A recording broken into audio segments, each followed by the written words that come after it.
19-year-old 𝘽𝙤𝙀𝙀 was a classic rebel without a cause. Cody had an attitude, and he had a chip on his shoulder. Cody would go and get arrested so many times you can't even keep up. But that changed when he met Stephanie Molino, a 23-year-old mother who inspired him to tame his wild ways and get his life on track. They'd both suffered a lot of loss in their life, and they connected over that. He wanted to do whatever it took for them to get their own place. But the couple's efforts to turn their lives around would soon be derailed by a horrific crime. He became very enraged, grabbed her hair, and threw her into the floor and stabbed her. The ensuing investigation would uncover a sordid web of deception and betrayal. And before the dust settled, the body count would double. They thought that they were either smart enough or lucky enough that they would get away with it. The only remorse either of them had is that they got caught for what they did.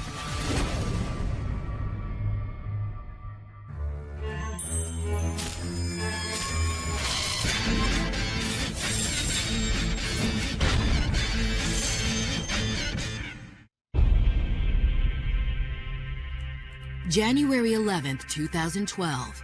It was a little after 1 in the morning in the small town of Abingdon, Virginia, when local 911 operators received a frantic call from a witness reporting an apartment fire on the edge of town. He heard the smoke detector going off. He could see that there was fire and smoke at the window area and the door. But the real reason for the caller's panic was what he couldn't see. He said that a woman lived in that apartment and that she might still be inside. Firefighters arrived moments later. Breaking down the front door, they rushed inside to battle the blaze. The flames were soon extinguished, and first responders were able to search the smoldering wreckage for any signs of possible survivors, although they didn't hold out much hope.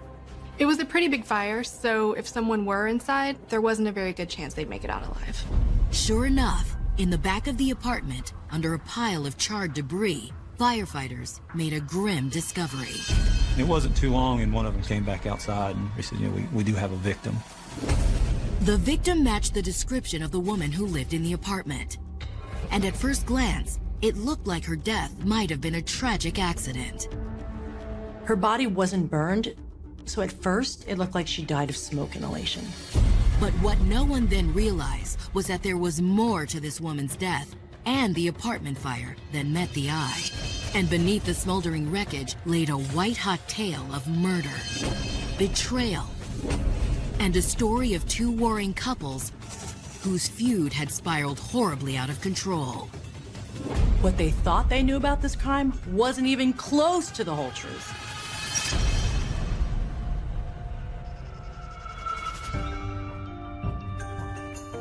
With its red brick homes and quaint little churches, Abingdon, Virginia is a postcard-perfect mix of small-town America. But for 19-year-old 𝘽𝙤𝙀𝙀, growing up in Abingdon was hardly ideal. His parents split up before he was born, and when his mother gave birth to him in 1991, she had trouble raising him alone. Luckily, she found support from a kind and tender truck driver named Donnie Heath while Cody was still an infant. My dad went ahead and felt sorry for her and gave her a place to live. They had a relationship. Donnie and Cody's mother eventually married, and Cody and his mom moved into Donnie's apartment. For young Cody, Donnie was often the closest thing he had to a father. Cody's father just wasn't in the picture, so Donnie took care of him. He looked after him like he was his own kid. Cody was lucky Donnie was there for him, because his mother soon wasn't. When he was still a toddler, his mother got hooked on drugs, and her addiction led her down an unfortunate path. She was in jail for numerous amounts of things. She would take off and be gone for days at a time. She was in and out of trouble constantly. From a young age, Cody knew Donnie was the one person he could count on, but even that relationship had its drawbacks. Donnie's work as a truck driver often took him out of town for days at a time, leaving Cody to be shuffled between friends and family. There was just no consistency. Cody was essentially raised by whoever was around, and his mother wasn't.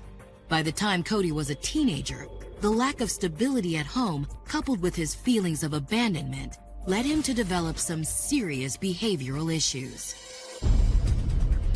Cody had to have his way, or else, either by his little fits, or beating, stomping, whatever, just whatever he could do to have his way. But if there was one person who could reel in Cody's tantrums, it was Donnie. When Donnie came home from the road, he just wanted to make Cody happy. He felt sorry for him. He would go, give him whatever he wanted, take him anywhere he wanted to go, and do whatever he wanted to do to keep the peace. But Donnie's indulgence didn't keep Cody out of trouble. By the time he was 18, Cody had dropped out of school and went from pitching fits to getting into trouble with the law.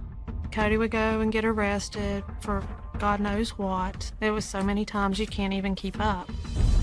Cody was drinking, he was doing drugs, he got into fights, he stole basically everything you can think of. As Cody spun out of control, he was dealt another blow. His mother and Donnie announced they were divorcing. But when his mom moved out of Donnie's apartment, she didn't take Cody with her.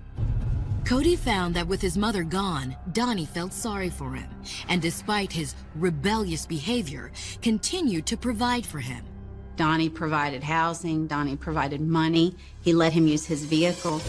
And when he wasn't breaking the law or causing trouble, Cody used Donnie's goodwill and cash as a means to indulge in his other passions, partying and women. There were several different girls. Cody had an attitude. He had a chip on his shoulder, and girls really liked that. They flocked to him, and he loved the attention. In the summer of 2011, 19-year-old Cody was spending most of his time partying and crashing with a different girl every night. But all of that came to an end when Cody stumbled upon a young woman who caught and held his attention for longer than any female had before. 23-year-old Stephanie Molino.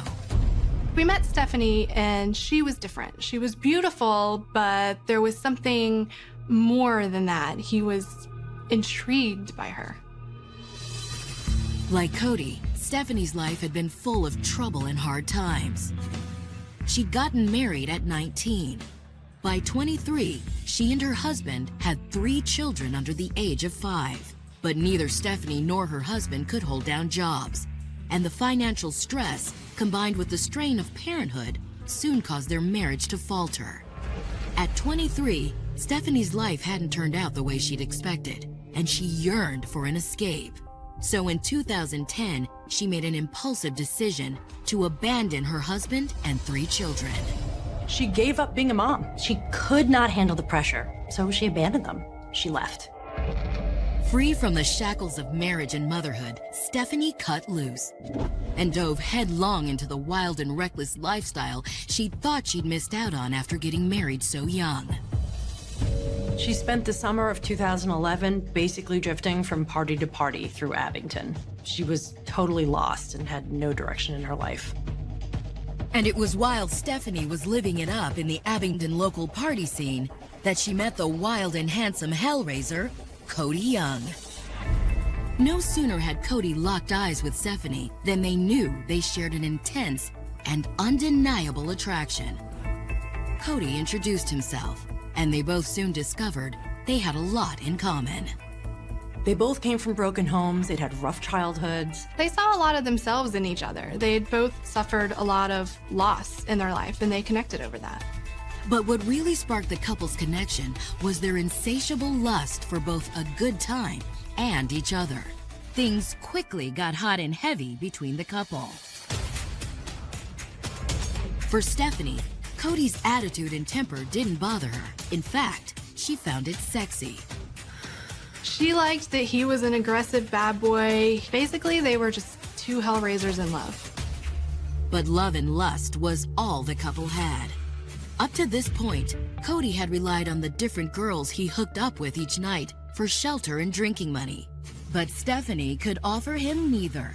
Stephanie was homeless like Cody, and they'd been basically couch surfing. Neither Cody nor Stephanie had a job at the time.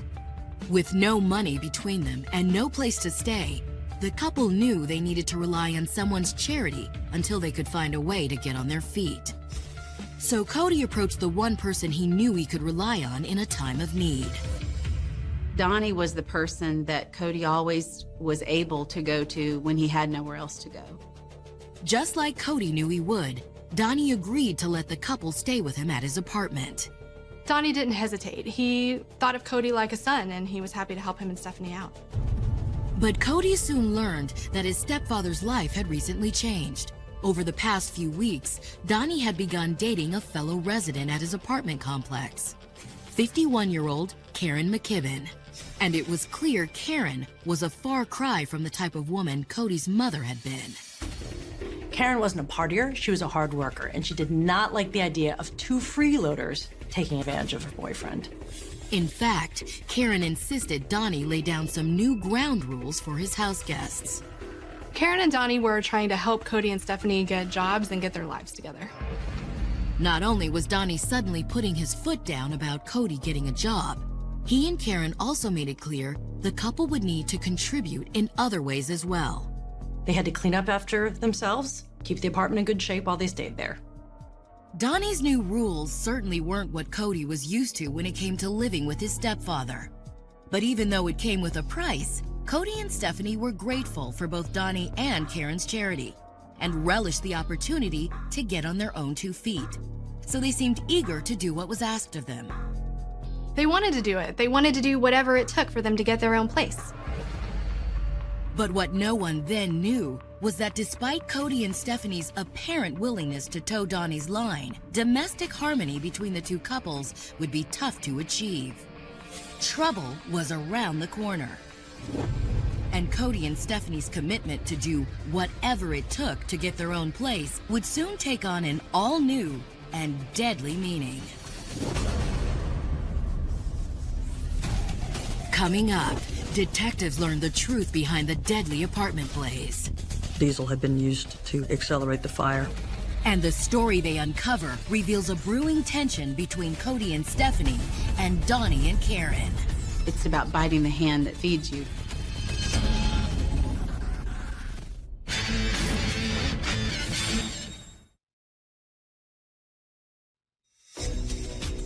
It was love at first sight when 19-year-old Cody Young first crossed paths with 23-year-old Stephanie Molino in their hometown of Abingdon, Virginia. They were just wildly in love and wild for each other. But love was all the couple had. Neither had a job nor a place to stay. So they turned to Cody's former stepfather, Donnie Heath, for help. The solution was Donnie. The guy had always taken care of Cody. He had a spare bedroom, and he offered.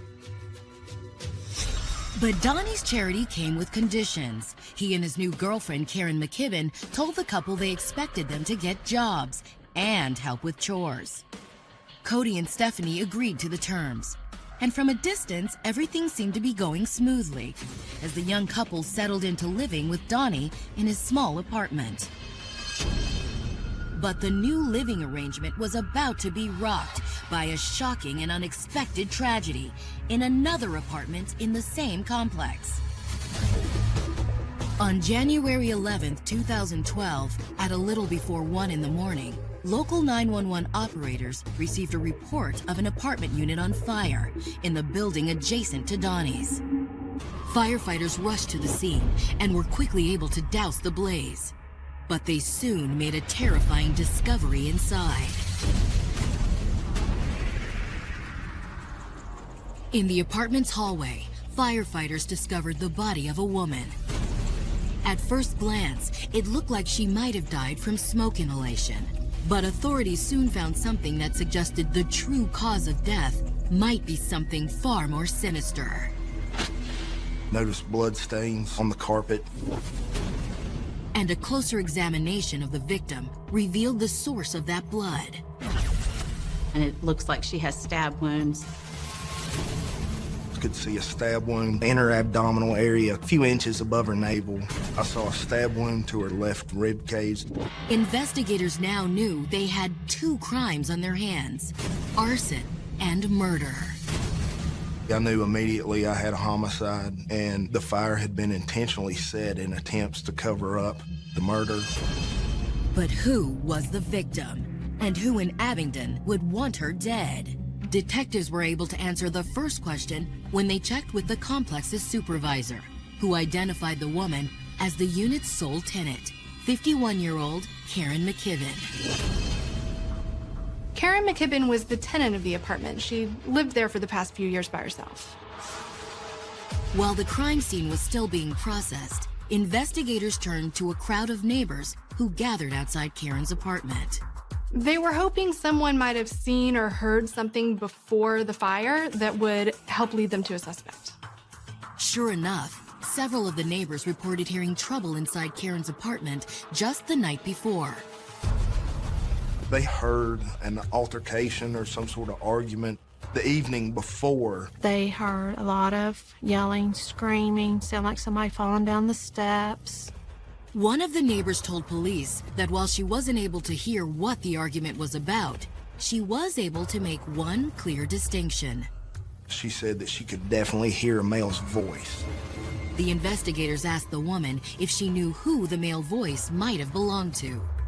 I asked her who Miss McKibben was dating or involved with, and she said Donald Heath. According to the neighbor, Karen had been dating the 62-year-old truck driver who went by Donnie for about 6 months. Donnie also lived in the same apartment complex. Donald's bedroom window was about 20 yards away and was almost looking directly at Miss McKibben's front door. The neighbor told police hearing Karen and Donnie argue was a common occurrence, which made detectives wonder, had Donnie's bickering taken a deadly turn? They knew there was only one way to find out. That naturally puts the officers over to Donald Heath's apartment, knocking on the door. But when they knocked, no one answered. Undeterred, detectives secured a warrant for Donnie's home and had the complex supervisor unlock Donnie's door. Inside the dark apartment, they found no sign of Donnie himself, but they also discovered the apartment wasn't empty. They went upstairs and found Cody Young and Stephanie Molino. They were actually in bed asleep. Detectives roused the couple awake and soon learned that not only did they not know where Donnie was, they were totally unaware of the fire that had broken out in Karen's apartment. All the commotion that you could see from their bedroom window at Karen's apartment, the fire, everything else, and when questioned about that, they didn't know anything about it. Police got them up to speed. They seemed shocked to learn about Karen's gruesome murder. They were devastated. I mean, they knew Karen well, and they could not believe she was dead. The couple also claimed they hadn't seen Donnie since the night before, when Donnie had burst into the apartment in a fit of rage. Cody said that Donald had an altercation with Karen the evening before, and that he came in very upset. He just threw down his keys and walked up the street away from the apartment. He left on foot, left his car. Had Donnie murdered Karen during their altercation and then set her apartment on fire before fleeing? Police verified that Donnie's car was indeed still in the parking lot, but they doubted he was still on foot. Since he was a trucker, there was a good chance he could have taken off in his big rig. Donnie's car was still at his home, but he did drive a truck for a living, and so they didn't know where he might be. They needed to find Donnie, and they needed to find him fast. Coming up, as police expand their search for Donnie Heath, a new witness comes forward. She's approached by a car that she's never seen before. And the investigation unveils evidence that leads to two suspects no one saw coming. Her description of the couple that robbed her matched Cody and Stephanie exactly.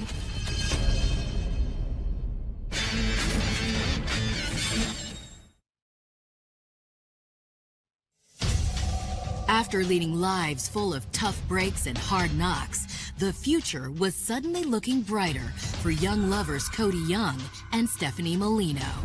Their steamy new romance seemed to be the lone bright spot in each other's lives. But in January of 2012, the couple's future had taken a dark turn when a strange, brutal, and mysterious crime had befallen Cody's stepfather, Donnie Heath, and his girlfriend, Karen McKibben. Karen had been found stabbed to death inside her burned apartment, and Donnie was missing. Cody and Stephanie told police that Donnie and Karen had gotten into a fight the night before, and Donnie had taken off. Based on Cody's story, it was starting to look to detectives like Donnie Heath might have murdered Karen in a fit of rage, and after setting a fire to cover up the crime, had gone on the run.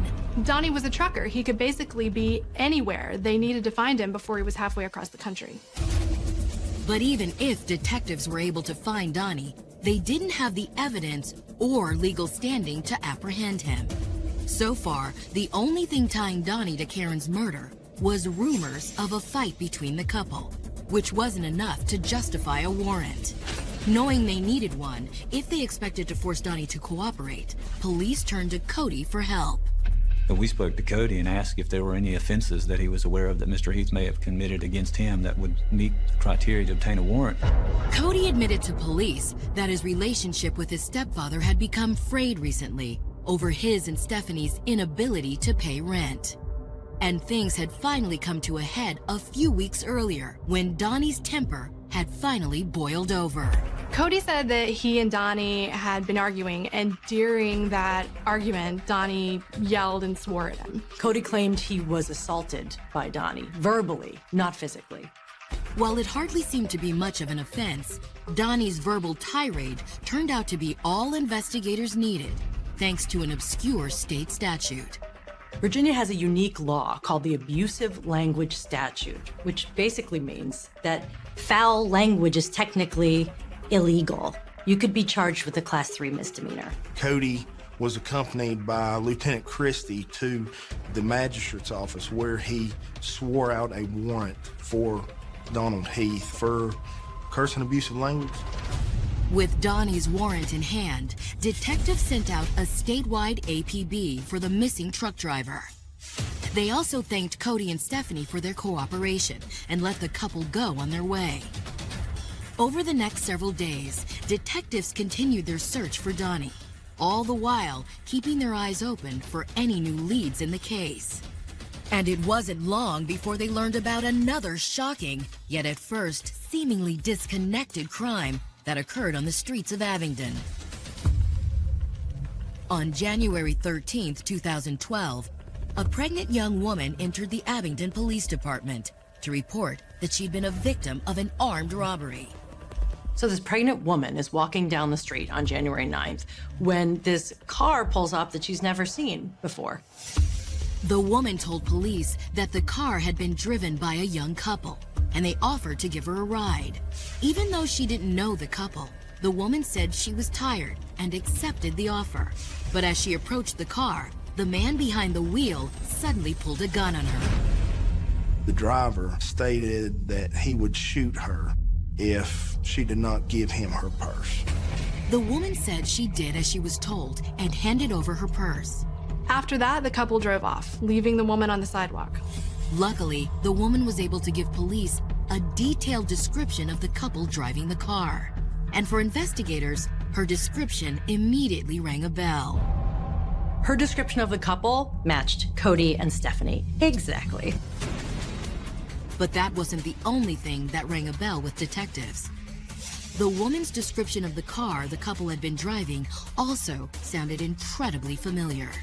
She described a late model gold sedan, which was exactly the same kind of car that Donnie Heath drove. Investigators couldn't help but wonder, was it possible Cody and Stephanie had been responsible for robbing the pregnant woman? And if they used Donnie's car, did that mean they also had a hand in Donnie's disappearance? Or Karen's murder, for that matter? Before police could answer any of those questions, they learned that CSIs investigating Donnie's apartment had discovered something troubling. One of the state agents said, "We're finding a lot of blood that's been cleaned up in this Heath house." It had soaked into the padding underneath the carpet and was very visible once the carpet was cut up. It was the amount of blood you'd expect to find in a gruesome stabbing case, and made detectives question if Karen McKibben had in fact been stabbed to death in Donnie's apartment before her body had been moved to her own. But before they could draw any conclusions, CSIs discovered something else. They found a pair of shoes under a bed in Donnie's apartment, and they were covered in blood. Only the shoes didn't belong to Donnie Heath or Karen McKibben. They didn't belong to Donnie, the suspected killer, and they didn't belong to Karen, the victim. They belonged to Cody. The bloody shoes were found under Cody's bed. The investigators were pretty sure they belonged to Cody. Between the report of the roadside armed robbery and the discoveries at Donnie's apartment, police were beginning to look at both Cody Young and Stephanie Molino in a whole new light. And that light took on an even more sinister tint when detectives learned that the relationship between Cody and Stephanie and Donnie and Karen was more rocky than they'd originally been led to believe. According to Donnie and Karen's family members, Donnie's relationship with his stepson hadn't strained over Cody's inability to find work. It had become strained over Cody's unwillingness to find work. It turned out that despite Cody's commitment to Donnie, it hadn't been long before Cody in particular began to resent his stepfather's new rules. Cody was used to getting what he wanted from Donnie, with no questions asked. So he was starting to get a little resentful of being hounded. Little by little, Cody and Stephanie began to slack on their chores, leaving Donnie to clean up after them when he returned from several days on the road. He would come home and have to clean the house up, and they would be laying in a bed, doing whatever they wanted to do. The couple also made few efforts to find work, but Donnie and Karen refused to back down. The more Donnie and Karen pushed them, the more they resisted. Stephanie and Cody didn't like being forced to do something they didn't want to do. After just a few months, tension between the two couples was at an all-time high, and neither side seemed willing to give in. Karen and Donnie were really on them to pick up the slack and get their lives on track. And Cody and Stephanie knew that their freeloading days were almost over. And they were gonna get the boot and be homeless and have to start all over again. But had the standoff between the two couples finally resulted in both Donnie's disappearance and Karen's murder? Intent on finding out, detectives immediately hauled Cody and Stephanie back in for questioning. They separated Cody and Stephanie, and then they began to question Stephanie, and she was really nervous. Not only was she nervous, she was also forthcoming. Stephanie began telling police that on the night of January 10th, Donnie and Cody had gotten into an argument in Donnie's apartment. According to Stephanie, Donnie had recently let Cody borrow his car, and he just learned that Cody had lied about an accident he'd had in the vehicle. Cody was charged in a traffic accident, and Cody, of course, lied to Donald, said that it wasn't his fault. But after a phone call from his insurance company, Donnie learned that wasn't true. Stephanie says that when Donnie found out, he got really mad, he lost his temper, and that he physically attacked Cody in the kitchen. But according to Stephanie, Donnie began to get the best of Cody, and Cody reached for the first thing he could find to defend himself. There was a knife, and Cody grabbed it. Cody stabbed Donald in the back. Bloody, but not badly injured, Donnie exited the apartment. After being stabbed, Donald got up and made his way to Karen's apartment. And so did Cody. According to Stephanie, the two men continued to yell at each other once inside Karen's apartment. And it wasn't long before Donnie attacked Cody again. Stephanie said Cody was still carrying the knife when his stepfather lunged at him, and he had no choice but to defend himself. Donnie was attacking Cody, and Cody was actively trying to fend him off. Stephanie told police that at that point, Karen stepped in. Only instead of breaking Cody and Donnie up, she began attacking Cody too. And in the middle of all that chaos, Karen got stabbed. Just seconds later, the fighting was over, and Cody and Stephanie were left stunned by the results. Karen was in a puddle of blood on the floor. Donnie was on the floor. both of them were dead. Stephanie said that's when she and Cody panicked and tried to come up with a plan. They decided to dump Donnie's body and then burn Karen's body inside her apartment. The couple loaded Donnie's body into the trunk of his car and drove him to a nearby national forest where they dumped his remains down a steep and wooded ravine.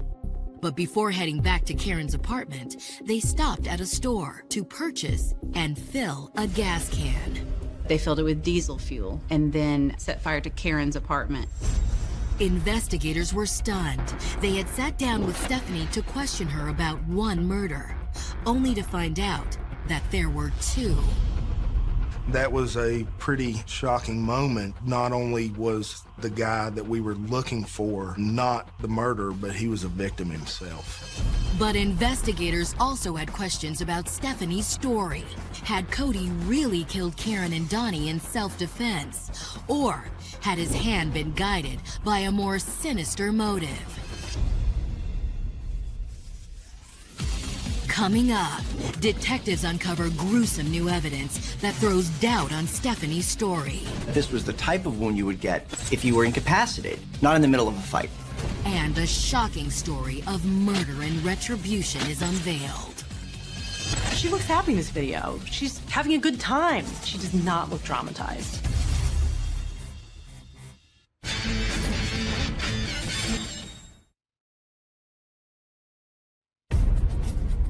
When troubled and rebellious 19-year-old Cody Young fell in love with beautiful but wayward 23-year-old Stephanie Molino, he thought he'd found the woman he could spend the rest of his life with.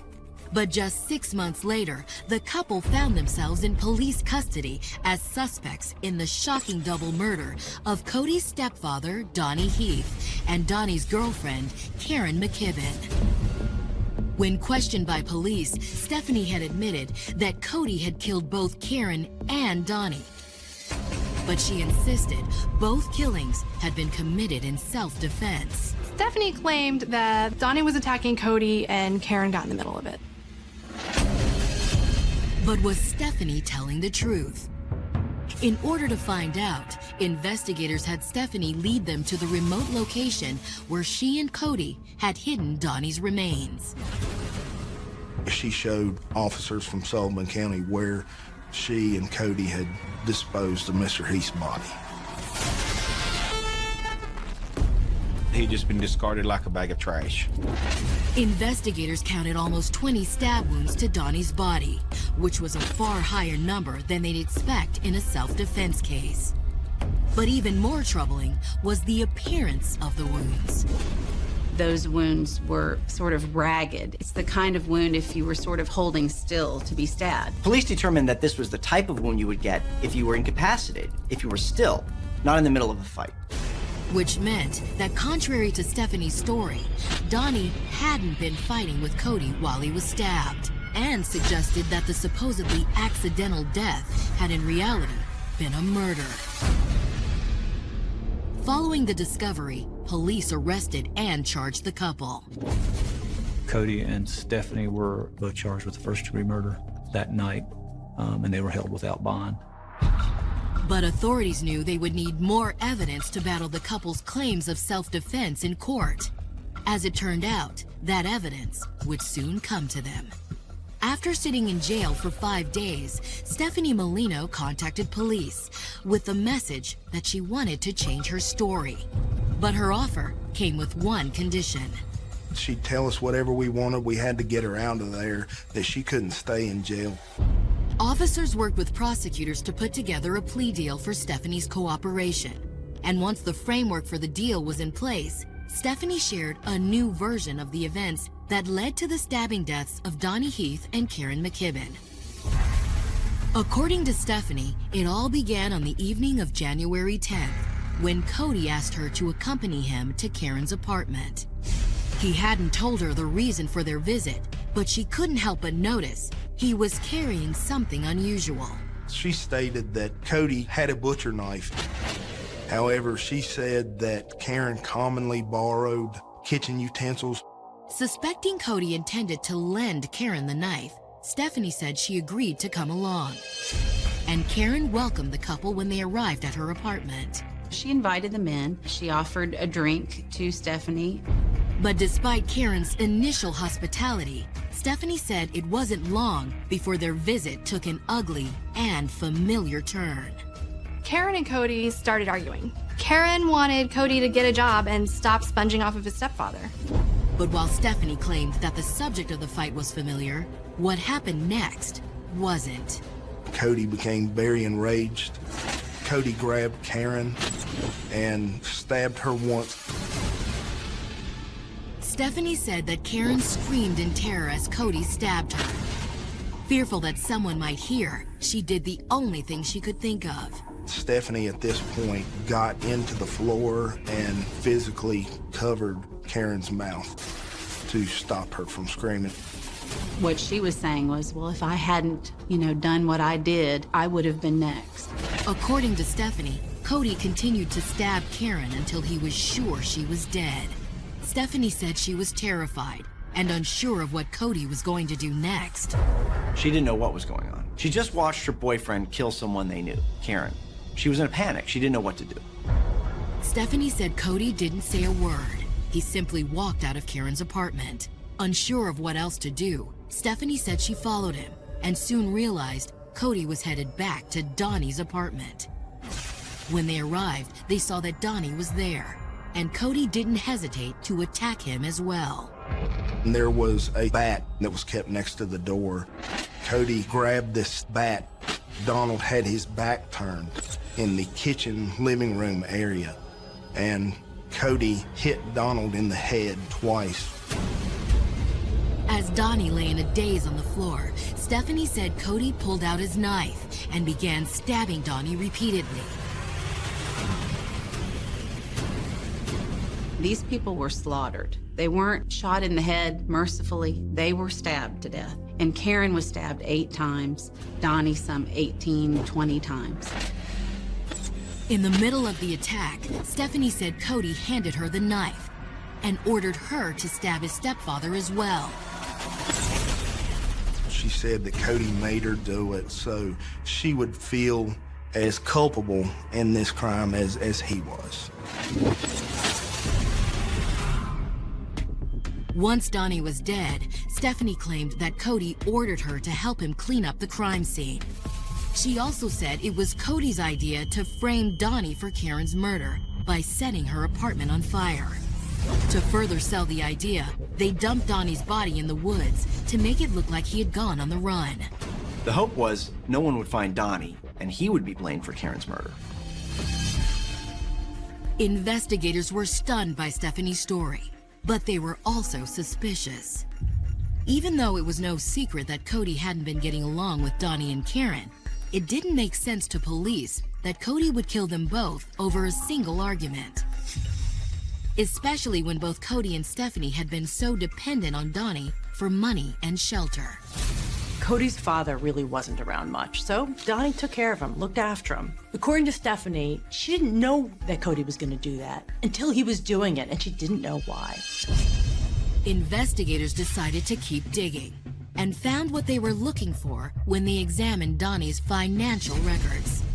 They pulled his credit card records and they found that several purchases were made on the night that Donnie and Karen were killed.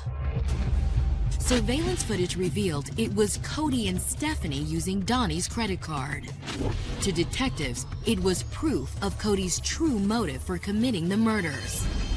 In part, Donnie and Karen were killed so Cody and Stephanie could use Donnie's credit card.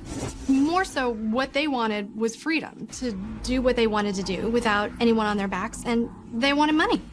But the video footage also revealed something else.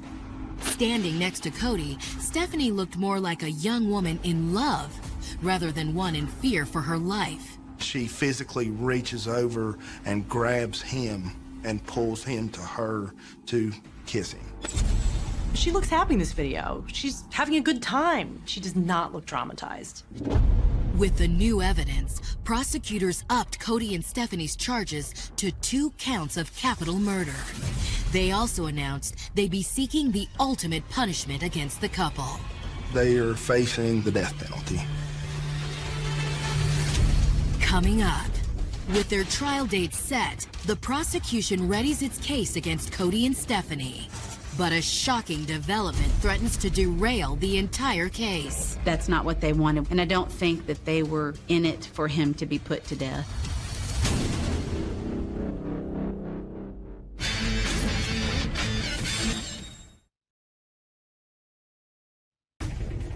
When 19-year-old Cody Young and 23-year-old Stephanie Molino met in the summer of 2011, they thought their troubled lives had finally taken a turn for the better. They had had really rough lives up to this point. Then they met each other. They fell madly in love. And then Cody's stepfather invited them in. Things were turning around. But just 6 months later, the couple found themselves in an Abingdon, Virginia jail and facing murder charges in the stabbing deaths of Cody's stepfather, 62-year-old Donnie Heath, and Donnie's girlfriend, 51-year-old Karen McKibben. They had killed Karen, killed my dad, and set Karen's apartment on fire to try and cover it up. And if convicted at trial, the couple was facing some severe consequences. Prosecutors decided to pursue the death penalty.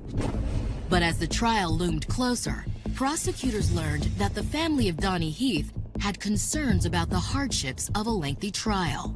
And more surprisingly, they also had reservations about putting someone who used to be family on death row. Both families hoped to avoid a lengthy trial, and I don't think that they were in it for him to be put to death. That's not what they wanted. What they wanted was that they would never be out. Working at the request of Donnie's family, prosecutors offered Cody and Stephanie's defense teams a plea offer. And in 2013, a deal was reached. Both defendants ultimately did plead guilty, avoiding a trial.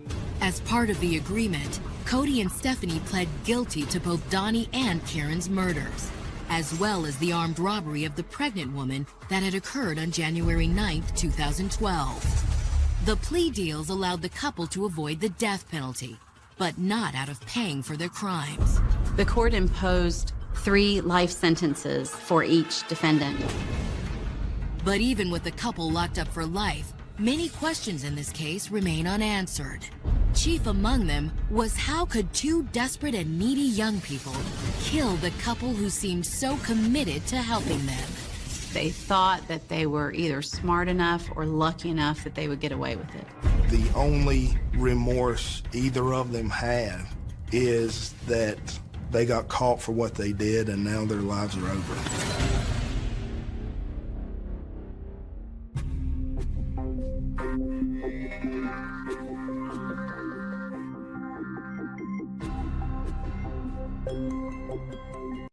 Melissa Turner was a lonely and troubled 25-year-old.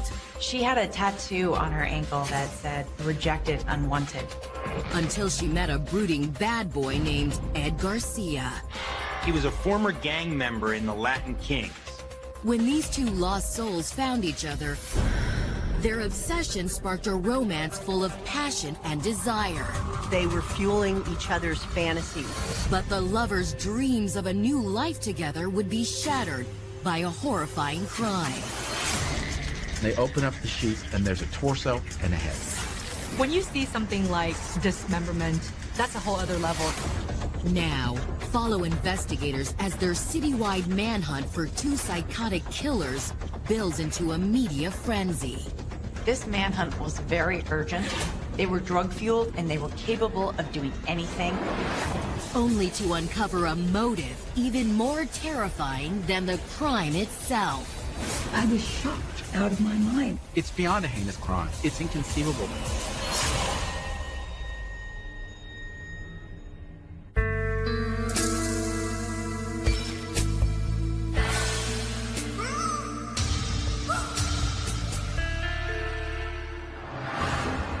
November 29, 2010, Los Angeles, California. A maid was making her morning rounds at a seedy downtown hotel. It's known to be full of a lot of people who are down on their luck, heavy drug users, prostitutes. When the maid knocked on the door of room 66, no one answered, so she let herself in.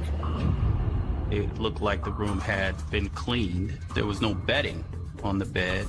The guest who stayed in the room had also left something behind. There was a backpack to the side of the bed.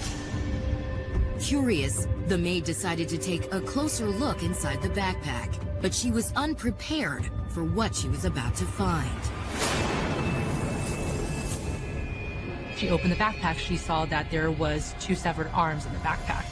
She immediately rushed downstairs to alert the hotel manager.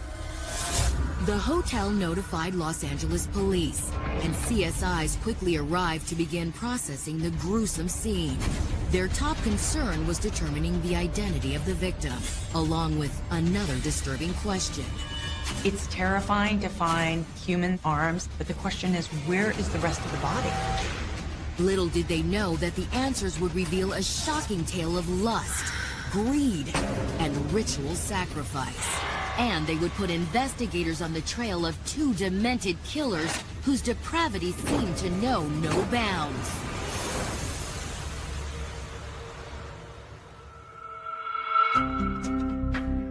York, Pennsylvania is a picturesque town full of history and tradition.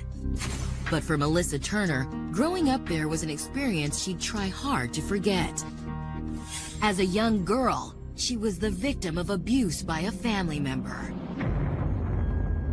She grew up in a very, very troubled home. There was credible evidence that she was sexually abused. She dealt with things that no one, as a kid, for sure, should ever have to deal with. As a result, Melissa was distrustful of everyone, especially adults. She felt betrayed and misused.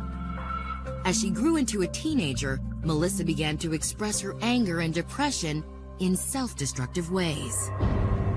She had all the signs of being a cutter, which is consistent with some deep psychological problems. She would take a razor blade and cut herself just to feel something.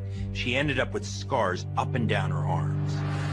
To avoid the horrifying realities of her life, Melissa retreated into a dark fantasy world, becoming obsessed with stories of death and gothic horror. With such a screwed up childhood, she had to create an alternate reality, and that's exactly what Melissa did. In high school, Melissa found a group of teens who felt the same way she did. She started hanging out with the goth kids, all the other students who were just like her. Loners, outcasts. She was looking for people that she could relate to, the crowd that was on the fringe, the crowd that didn't go by the rules. But Melissa's new friends also introduced her to another way to escape the pain and depression in her life. Drugs. She was self-medicating by using mind-altering drugs. By the time Melissa reached her 20s, her drug use had increased, and she'd become hooked on heroin and crack. Melissa also adopted a fatalistic attitude and became more of a loner, growing isolated from her friends. Where Melissa had once craved companionship, she now seemed to prefer being alone. She had a tattoo on her ankle that said, "Rejected, unwanted." And that seems to sort of sum up her life. That is, until Melissa was out at a party one night and met the man who would change her life forever. His name? Edward Garcia. He's tall, dark, handsome, and dangerous. Edward Garcia's family was originally from Puerto Rico, but he'd been raised in the Bronx by his mother, and like Melissa, Ed's childhood was full of tragedy. Ed didn't have an easy road. His mother contracted AIDS back at a time where it wasn't really treatable. Ed's mother died when he was young. And with no other family in the U.S., Ed bounced in and out of group homes, leaving him feeling unwanted and alone.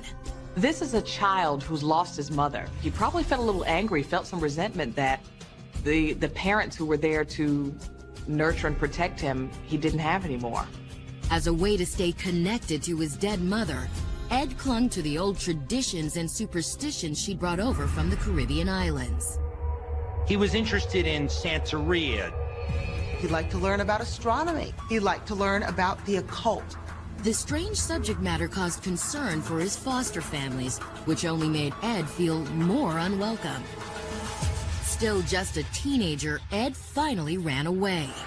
He headed back to the Bronx, scraping and begging to get by on the streets, until he was taken in by a group of fellow Latin Americans who were part of the toughest gang in the neighborhood. Ed found his first real family in a gang, in the Latin Kings. They showed him stability and protection. The Latin Kings, despite the fact that they are a gang, they are also very much about family, and they are very steeped in tradition, especially Latin American tradition. The Latin Kings not only provided Ed with a sense of community, they also taught him how to survive.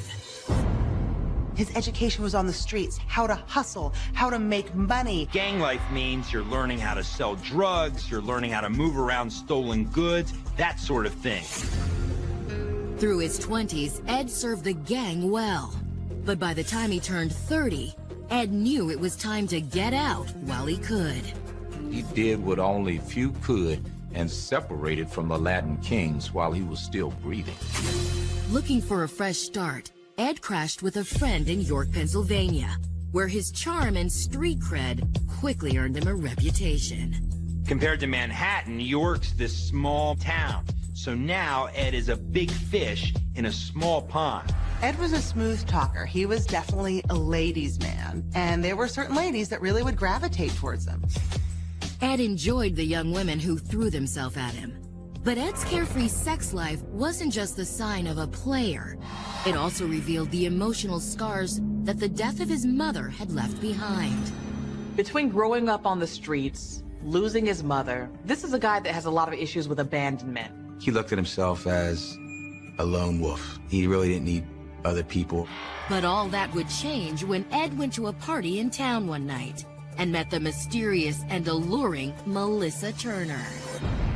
Ed spots Melissa looking at him, and right away he's drawn to her. Ed and Melissa spent the night talking and learned that despite their very different cultural backgrounds, they shared a lot in common. Melissa and Ed bonded almost instantly. They both had really difficult pasts, and they just found a connection from the get-go. Not only did they have similar painful childhoods, Ed and Melissa found they shared an interest in the occult. She's into vampires. He's into Santeria. And they might have felt like in their small town, they were the only two who could connect to share about their unique interest. They also had one more thing in common. They both loved heroin. They both loved to get high. Ed offered to hook Melissa up with his own personal stash. And he and Melissa spent the night together in a drug-fueled haze. They gave in to the desires and attraction they both felt for one another. But while neither Ed nor Melissa were strangers to casual sex, they each knew that from the first night together, their connection was more than just physical. They both felt a yearning and desire toward each other that neither had felt before. Melissa never thought that she'd find someone who really got her. And Ed really thought that he'd never find someone that he could fall for. They'd never really thought that they would be able to find true love. And when they did, the relationship was just explosive. After that first night, the pair hardly left each other's sides. They spent the next several days crashing on friends' couches, all the while barely being able to keep their hands off each other. Their relationship had turned into a full-blown obsession. So much so that Edward got Melissa's name tattooed on his chest. And just 2 weeks after meeting, the couple decided they should take the next step. They thought, why not take it to the next level? And so they got married. They formed a family that neither of them had ever really had before. But just because Ed and Melissa decided to tie the knot didn't mean they were ready to settle down. With both unable to find or hold down jobs, they decided the best way to support themselves would be to pool their street smarts. They need to eat. They need a roof over their head, and drugs are not free. Ed and Melissa concocted some scams to bring them money. With Ed's gang experience, he knew the routines and habits of the local drug dealers, and they used that knowledge to make them enough money to live on. Ed gets the idea to steal from other local dealers. He knows where they hide the drugs, he knows where they stash their money, and of course they're not going to call the police. They're like a modern-day Bonnie and Clyde, except instead of robbing banks, they're robbing drug dealers. But after a while, the drug dealers in York grew wise to Melissa and Ed's Bonnie and Clyde routine, and their source of easy money quickly dried up. York is a very small community. People started figuring out who Ed and Melissa were, started figuring out their scams. The newlyweds soon found themselves with more enemies than they could handle. The couple realized it was time to move on. Ed didn't want to go back to New York and his old gang turf, so instead, the lovers set out for Los Angeles in hopes that they could start over. And they arrived in the City of Angels with nothing more than a beat-up car and the clothes on their backs. That didn't matter. They had each other, and that was the only thing that truly mattered in their world. And as they hit Hollywood Boulevard, their future never seemed brighter. But an unexpected and twisted series of events was about to unfold. Events that would unleash a wave of terror across Los Angeles. They realized this person, he hasn't been hacked apart, he's been dissected. And put Ed and Melissa in the center of a horrifying criminal conspiracy. Coming up, the bloody scene inside room 66 takes an even more disturbing turn. What she found was absolutely horrendous. And detectives are left wondering what sort of killer they're dealing with. If it was someone trying to send a message, they sent a very strong message.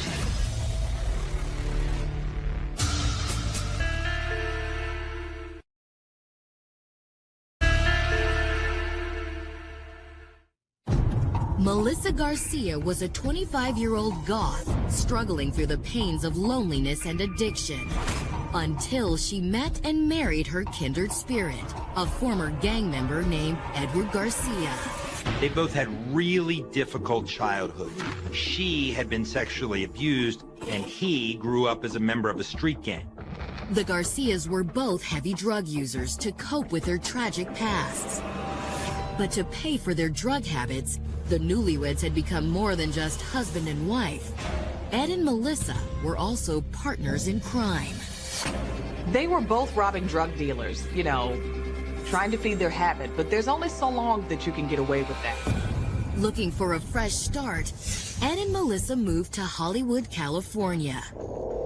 And no sooner had they arrived in town than LAPD were called to a gruesome and bizarre crime at the Continental Hotel on LA's infamous Skid Row. The hotel's maids had gone to clean one of the rooms and instead found something horrifying inside a backpack. What she found was absolutely horrendous. Human arms, severed, and the wrists were bound with duct tape. But where was the rest of the body? When detectives searched the room, they found no trace of the victim until they checked underneath the bed. They flip over the mattress, and as they do, they find all the sheets are all bundled up. There were significant parts of the body in the bundle. And they open up the sheets, and there's a torso and a head. Investigators were shocked. Homicides weren't a rare occurrence in this poverty and drug-ridden section of downtown LA, but none of them had ever seen anything like this. When you see something like dismemberment, that's a whole other level. Body parts weren't all they found. Police also discovered several other pieces of evidence in the bed sheets. They found a bloodied water bottle and a pair of gloves. They find a small knife that has like a 3.5-inch blade, which is not a very big blade. But who was the victim? With no wallet or ID found in the room, officers turned to the hotel manager. He said the room had last been rented earlier that morning. He remembered that 3 individuals came in to rent a room at about 2 o'clock or 2:30 a.m. in the morning. The Continental wasn't the kind of hotel that normally kept records of its guests. But because the manager didn't recognize the man as a regular, he made a copy of his driver's license. Investigators compared it with their victim's remains and were able to make a positive identification. It was an African-American man named Herbert Tracy White. 49-year-old Tracy White was a resident of Los Angeles. But police wanted to know who were the other two people who checked in with him. Unfortunately, the hotel manager didn't know their names. And while hotel records showed that the three checked in together, none of them had checked out, making the mysterious couple the last to see Tracy alive. They never let the manager know that they were leaving, and no one saw them leave. They just sort of disappeared. Investigators also learned from the hotel manager that an unusual car had been suspiciously abandoned in the hotel's parking lot. The car was a fairly new car outside of what looked like a flea bag hotel. There was this nice car just sitting there for over 24 hours unmoved. Police ran the plates and discovered the vehicle belonged to a woman named Annie White. With the same last name and address as Tracy, investigators assumed Annie White must be his wife. They drove out to the couple's home. When police informed Annie of her husband's murder, she was devastated. They came and sat down and told me that his body had been found. I was shocked out of my mind. But in spite of her shock, police needed to ask Annie some difficult questions, including what Tracy had been doing in a Skid Row hotel frequented by prostitutes and drug dealers. When they said he was murdered in a hotel downtown, I thought, what in the hell is he doing there? You know, I didn't know what to think, to tell you the truth. Annie said she didn't know, but drug abuse had been an unfortunate part of Tracy's past. Tracy White was a recovering addict. He had been clean for 15 years. Annie explained to police that she'd met and married Tracy shortly after he'd gotten out of prison on drug charges. And his time behind bars had resolved Tracy to completely turn his life around. He was in jail for about 2 years, which was one of the best things ever happened to him, because he was immediately off of drugs. Tracy wasn't just a model prisoner. He'd become a teacher and mentor as well. He learned everything there was to learn about computers, and Tracy could understand the young men in there very well, was able to teach them. That's the kind of guy he was. Outside of prison, Annie said Tracy had become a mentor and support sponsor to struggling addicts. It was a mission in his life to help as many people who had once walked the walk that had led him into addiction. And according to Annie, that's exactly what she believed he'd been doing on the night he checked into the Continental Hotel. Earlier that same evening, Annie said she and Tracy had been asleep at home when the phone rang. Tracy had answered and told Annie 2 people from his AA group had called asking for help. It wasn't the first time Tracy had gotten a call like that. As a sponsor, he often gave fellow addicts his number and told them to reach out to him day or night. He put the phone down. He said, "Oh, well, I've got to go out." And I said, "Why?" And he said, "Oh, I'm going to pick up these people. They need a ride. They're drunk." He couldn't find his car keys, and apparently he borrowed Annie's car. That had been the last time Annie White had seen or heard from her husband. She'd been worried when he didn't come home that morning, and was now heartbroken to learn of his unexplained murder. But who were the people Tracy had left his home to meet? Were they the same couple he checked in with at the Continental Hotel? And how had his desire to lend a helping hand led to his horrific murder and dismemberment? Coming up, police try to track down Tracy's mysterious AA friends. And surveillance footage gives authorities a glimpse at their suspects. They get picked up by a second camera, which gives us a very good look at them.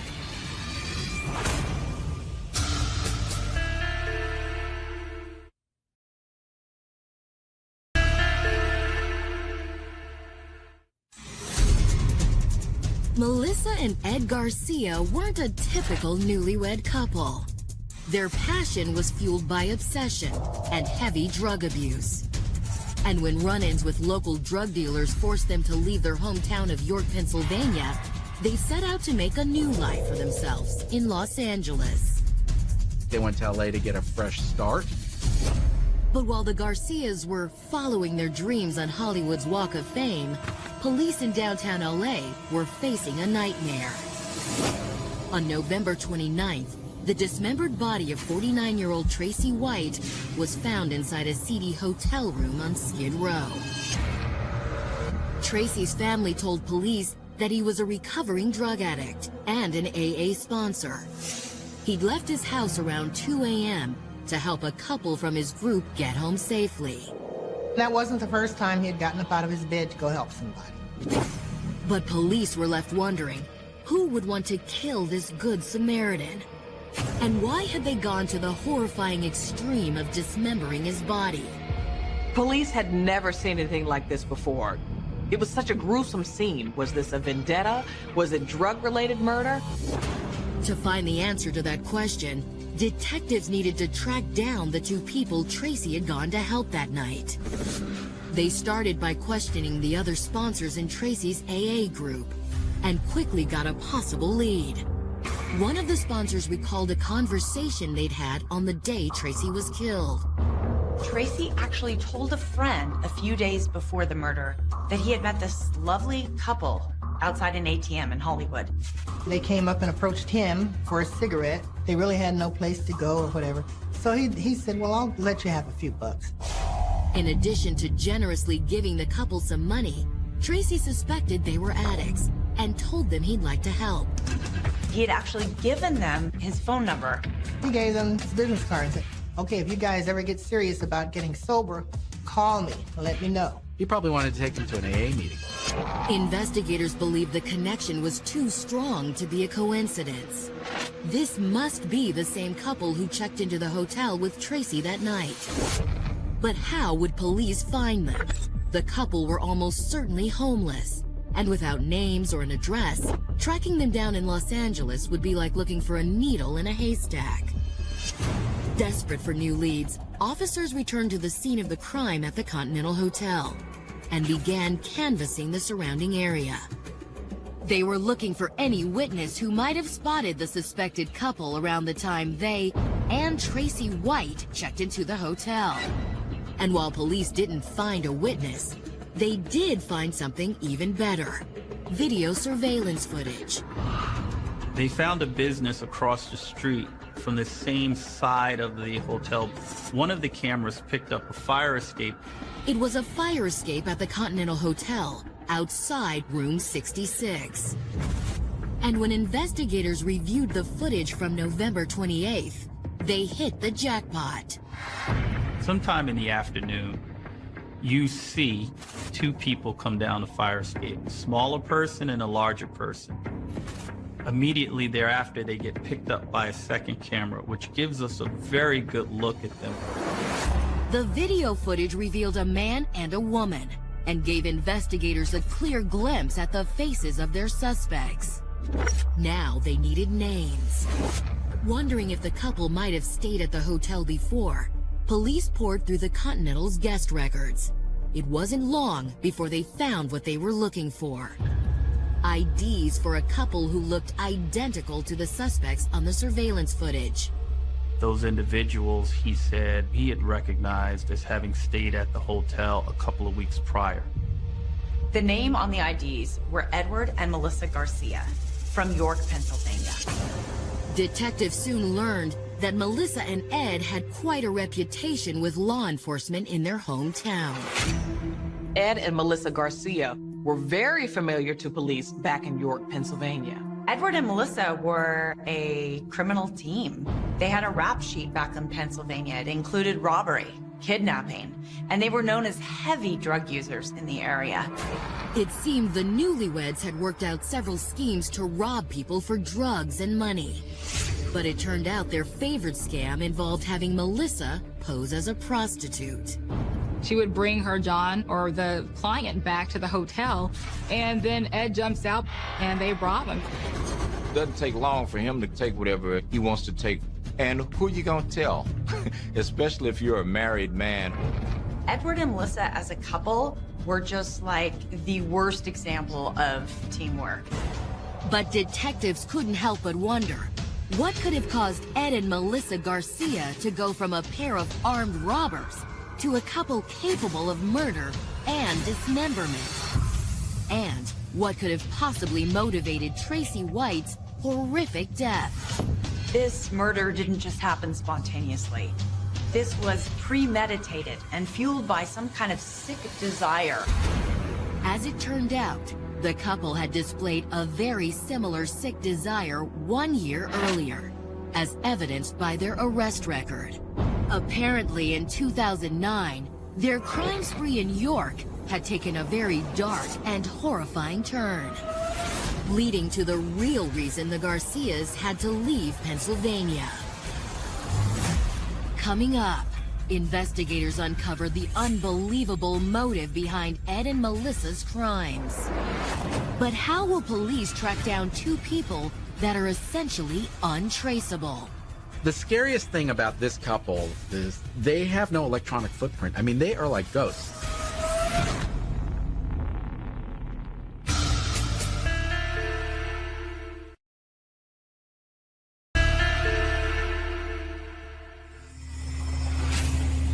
Melissa Garcia was a young woman haunted by a dark and tragic past, until she found a kindred spirit in the man who would become her husband, former gang member Edward Garcia. Ed and Melissa were perfect for each other. The two were inseparable.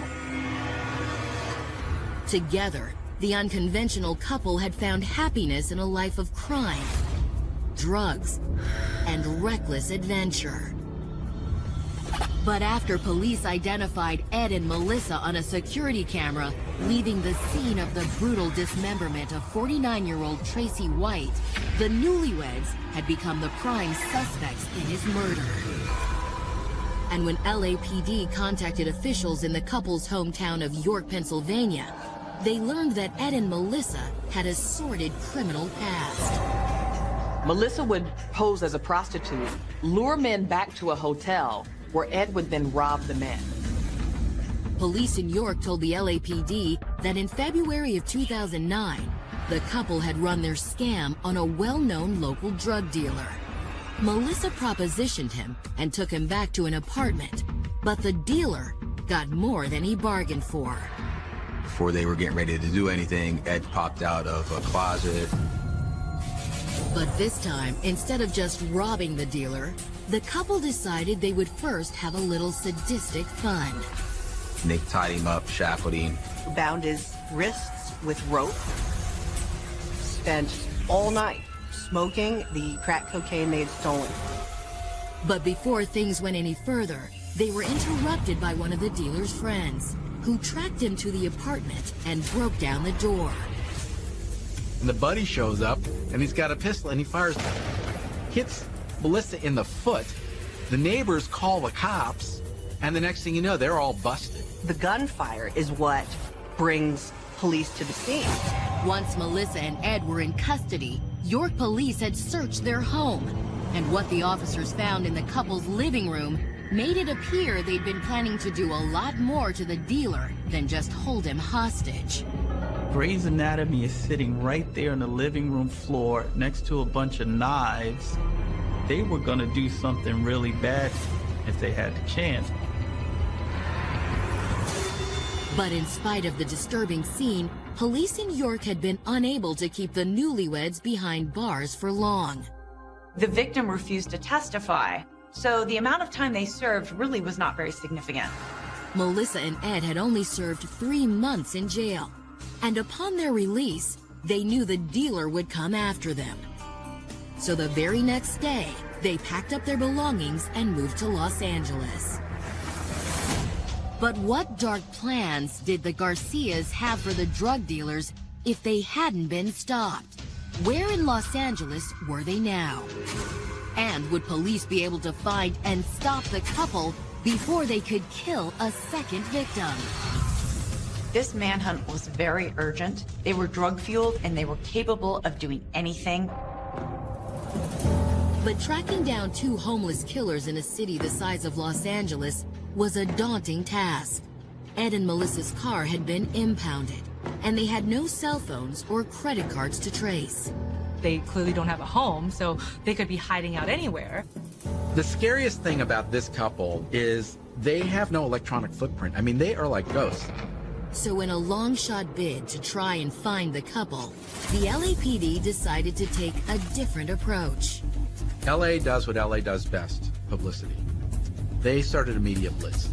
They contacted America's Most Wanted. They had them on the local news. They were putting out the word that Melissa and Edward Garcia were wanted. And detectives finally got the break they were looking for when a homeless man who'd been squatting in an abandoned building called the tip line from a gas station payphone. There are two people that kind of fit the description, and they are living in an abandoned commercial building right in Hollywood, right on La Brea Avenue. Officers immediately converged on the location and found Melissa and Ed holed up inside. They found drug paraphernalia. They found human waste. And there were the Garcias, partly asleep, coming down off a drug binge. Investigators placed the couple under arrest and sat down with Ed and Melissa for questioning. The Garcias seemed more than willing to talk, but their version of what led to the crime turned out to be very different from what anyone was expecting. Ed began his confession by explaining that when he and Melissa had arrived in Los Angeles, things hadn't gone quite as smoothly as they'd hoped. They were basically living out of their car, completely broke, begging on the streets of Hollywood, surrounded by pimps and runaways, and fueling their drug addiction in whatever way that they could. Ed told police that on November 28th, he and Melissa were panhandling in Hollywood when they spotted Tracy making a withdrawal from an ATM. Herbert White looks like an easy mark, so the couple, gives them a sob story. They probably figured they'd met a wonderful Good Samaritan who they'd think, oh boy, we can manipulate this guy. He was too nice. His heart was on his sleeve. Tracy had been so nice to them, in fact, that the couple decided to see what else they could get out of him. So later that night, Ed and Melissa took Tracy up on his offer to help. It rained that night. We called him up to see if he could bring us to a laundromat or something. And he was just like, I'll get you guys a hotel room. And we did that. We went down to the Continental. Ed told detectives that he and Melissa were grateful for Tracy's help. But Ed also claimed it was soon clear that Tracy hadn't turned out to be the Good Samaritan he was pretending to be. Once they entered their hotel room, Ed claimed that Tracy surprised them by revealing that he wanted to get high. Edward claimed that Tracy White brought methamphetamine to the hotel. Ed claimed that while he and Melissa had done plenty of drugs, meth was new. You ever done crystal before? No. Done a lot of heroin. I've done pretty much every other drug. I've never done that. Ed, though, admitted that he and Melissa weren't ones to ever pass up a chance at a good time. He said they smoked the meth Tracy offered them, and the reaction it caused inside him was both immediate and alarming. He consumed the meth and immediately felt some sort of frying sensation in his head. Ran out of the room to go take a shower to cool off. And according to Ed, that's the last thing he remembered before passing out. I went to the shower and I really don't remember anything after that. Ed told police that the next thing he knew, he and Melissa were wandering the streets of LA. He claimed his meth high had blocked his memory of exactly what occurred inside the hotel room. Basically what they're getting is, well, maybe I remember something, but I don't remember what it was. But he did remember feeling the sensation like something terrible must have happened. He remembers sort of walking aimlessly through a park with his wife, feeling a great sense of doom inside, noticing what looked like blood on his shoes. When investigators asked Ed whether Melissa remembered what had happened, he claimed they hadn't talked about it. One of the investigators said, well, didn't you want to know what happened? Did you ask your wife what happened? He said no. Detectives weren't buying Ed's story. Totally unbelievable that you would come out of a trance, seeing what looks like blood on your shoes, and not turn to your wife and say, how did we get here? And when detectives tried to question Melissa, her memory was even hazier than her husband's. Both of them basically claimed separately and together that they were very high on drugs that night, and they hardly remember anything about the night. The Garcias might not have been able or willing to tell detectives why they had killed and dismembered Tracy White, but their partial confessions, along with the video surveillance footage of the hotel, gave authorities enough to prosecute the couple for first-degree murder. I knew that the two of them must have done it together, because there's no one person could have taken them down. He was just too strong for that. But would a jury believe Ed's version of events? Coming up, prosecutors summon witnesses who provide startling insight into Ed and Melissa's darkest desires. These people are fascinated by dismemberment. And the disturbing truth about what really happened in room 66 is finally brought to light. There were significant signs that this killing was ritualistic.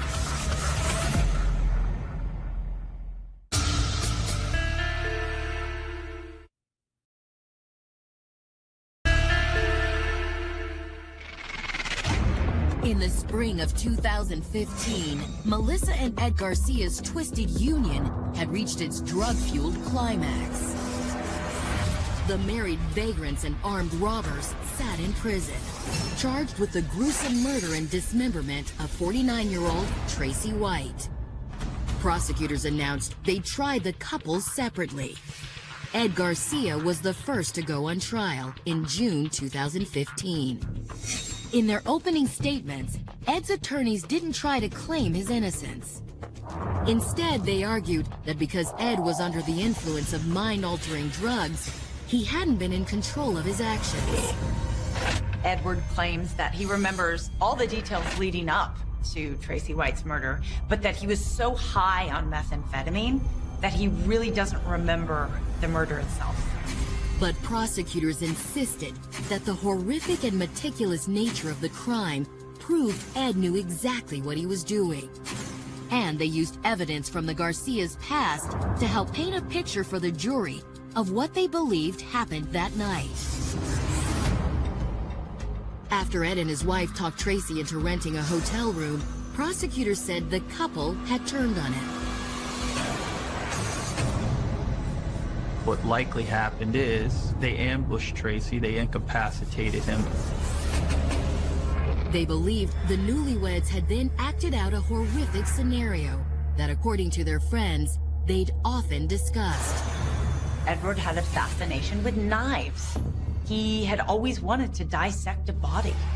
This is something that they had fantasized about. They had told friends that they wanted to do. But the Garcias hadn't just wanted to dissect a dead body. Ed and Melissa had told their friends they wanted their victim to suffer. And Tracy White's autopsy indicated that before he'd been killed, he'd been tortured. He had several deliberately made sharp injuries to his face. Those were all injuries that we believe were inflicted prior to killing him. And it was believed that Tracy White's killing and dismemberment had been intended as part of a human sacrifice. There were significant signs that this killing was ritualistic. The jury heard testimony from one of Ed's former friends, who said Ed's lifelong fascination with Caribbean black magic convinced him he could gain special powers by consuming human flesh. They would talk about these stories about wanting to consume human blood and gain power from their victims. We heard from another person who had told us that Edward Garcia in particular talked to him about torturing people, about having sex in their blood. Melissa Garcia also talked about wanting to have sex in people's blood. For Ed and Melissa, it's going to be the ultimate drug, the ultimate high. And the most damning evidence of all was the bloody water bottle found at the scene of the crime. Forensic specialists had determined that the killers used the bottle to collect some of Tracy's blood. And tests on the mouth of the bottle revealed traces of Ed Garcia's DNA. Both Mr. White's DNA and Mr. Garcia's DNA came back perfect matches to the mouth of the bottle. So one interpretation of that is Mr. Garcia drank some of Tracy White's blood through that bottle. The horrified jury didn't take long to return its verdict. Edward Garcia was found guilty and sentenced to life in prison without the possibility of parole. You could tell by the jurors how shocked some of them were and how devastated some of them were. A couple of them were even crying. But despite her husband's conviction, prosecutors knew that Melissa's direct involvement would be harder to prove. Unwilling to risk the possibility of an acquittal at trial, prosecutors decided to offer Melissa a deal, a reduced sentence in exchange for a guilty plea. She pled to manslaughter. She received about a 23-year sentence. While Tracy White's killers had been brought to justice, questions would continue to linger about the bizarre and horrifying details of what happened that night inside room 66. They were fueling each other's fantasies of murder and dismemberment. It's as if they were giving each other permission to up the ante. You put these two people together, what do you have? 18-year-old enjoying a life of privilege. She was Daddy's little girl, and she was indulged. Tommy Schaefer was a 21-year-old aspiring musician from the streets of Chicago. He wanted to be a hip-hop artist. When this unlikely pair fell in love in the spring of 2014, they thought they'd found their perfect match. It's a period of huge discovery and passion. But a tragedy in paradise would turn the couple's passion into a nightmare. When they open it up, they find that there's a body inside. We're all just like, how can this happen? In order to solve the crime, investigators on 2 continents would have to unravel nearly 10 years' worth of secrets to expose a cold-blooded tale of lust, greed, and vengeance. They called each other Bonnie and Clyde.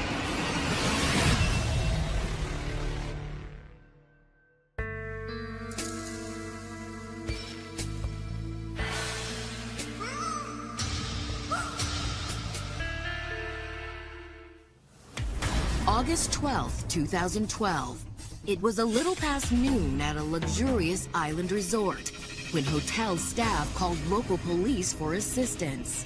It seemed that 2 of the hotel's guests, a mother and daughter, had mysteriously disappeared, and all efforts by staff members to locate the 2 women had, so far, resulted in dead ends.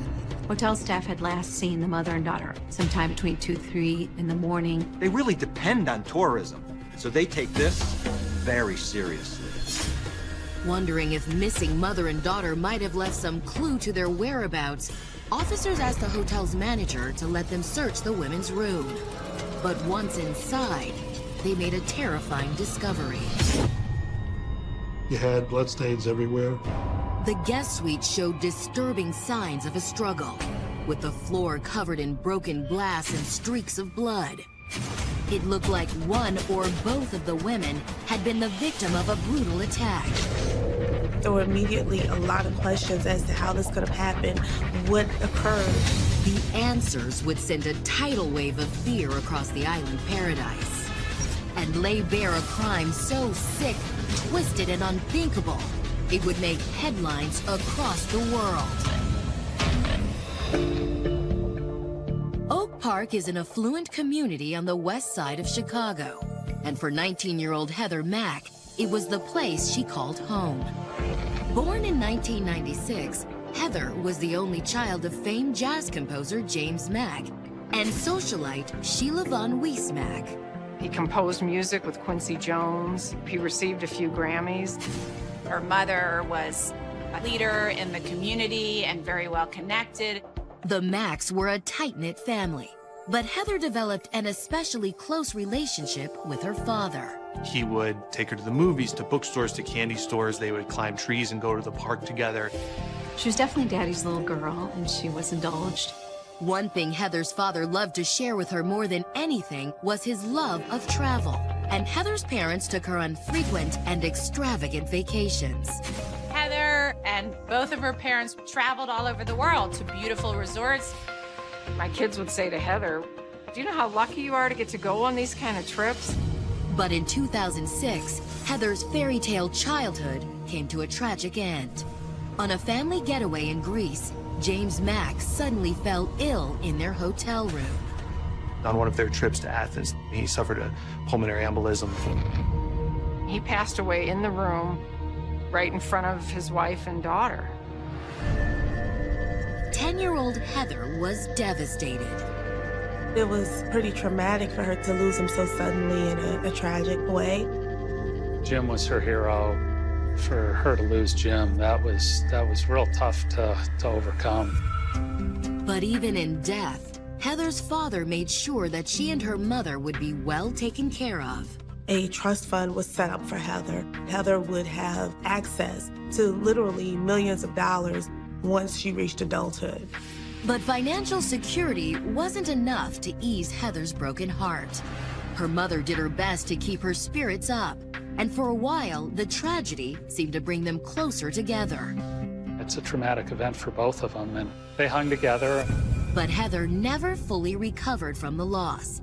And as she grew into a teenager, she slowly spiraled into depression. To numb the pain, Heather began experimenting with alcohol and drugs. And by the time she was nearing her high school graduation, she started skipping school in favor of all-night parties. She was a teenager who was rebelling against authority. There's a reason why there's the term troubled teen. As the result, Heather's relationship with her mother began to suffer. The relationship between her and her mother became really tumultuous and bumpy. She would get in another fight with Sheila and she would just run off and disappear. While Sheila was home worrying, Heather was out partying. And it was at one of those parties that Heather met a handsome young man who would change the course of her life forever. 21-year-old Tommy Schaefer. He's athletic, he's strong, smart. She was attracted to him physically. But Tommy was more than just a pretty face.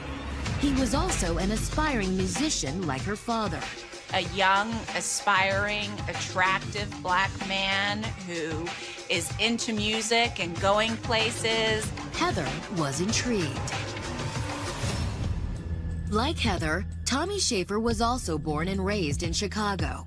But Tommy hadn't grown up in an Oak Park mansion. Tommy came from a little bit of a more gritty background. His mother was a single mother. His father was never really in the picture. Money was always tight, but Tommy's mother did everything she could to make sure he was taken care of. She sent Tommy to school in affluent Oak Park, hoping it would give him a chance to escape the poverty he grew up in. He did well in school and was a gifted athlete. Tommy was a pretty good basketball player. But Tommy's true passion was music. He loved hip-hop. And as a teenager, he set his sights on becoming a professional rapper. He wanted to be a hip-hop artist. He wanted fame. He wanted fortune. After high school, Tommy left home and threw himself into his music. But while writing songs and recording his own demos satisfied his passion, it didn't provide Tommy with any money to live. There were times when he was homeless, staying at friends' homes. Tommy refused to give up or return home. He was determined to find a way to support himself doing what he loved. And it was through his music that Tommy eventually met the person who would change the course of his life. Performing at a party one night, he met 19-year-old Heather Mack. Tommy saw in Heather an attractive young girl. There's all this sexual energy between the two of them. So intense, in fact, that Heather and Tommy hooked up that very night, and they both felt an immediate connection. But Heather's interest in Tommy was more than skin deep.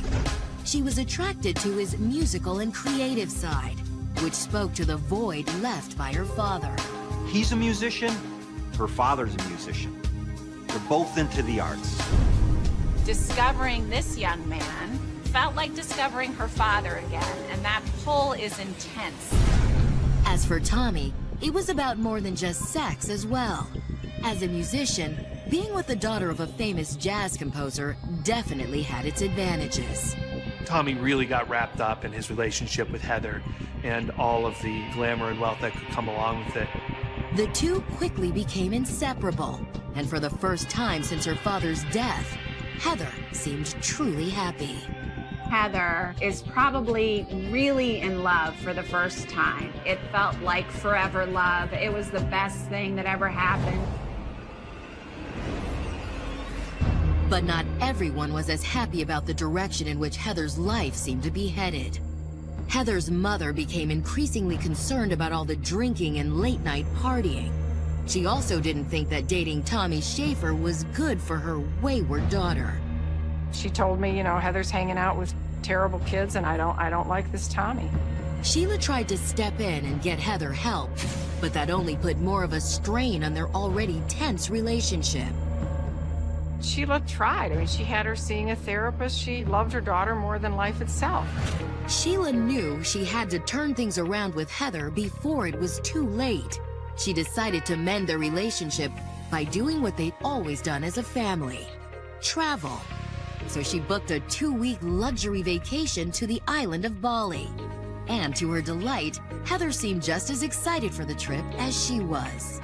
The mother saw this as a new beginning, and she hoped that this extravagant trip she had planned would be a way for her to reconnect with her daughter. On August 4th, Sheila and Heather left for Bali together. It was the chance mother and daughter needed to finally heal old wounds and reconnect. But instead of rest and relaxation, the two women would find something far more terrifying lying in wait for them. Coming up, Sheila and Heather's bonding time in Bali is spoiled by an unexpected visitor. Sheila was shocked. And a terrifying discovery at their hotel leads police investigators to fear the worst. All of a sudden, she disappears, nowhere to be found. She may get kidnapped. She may be in sex slavery.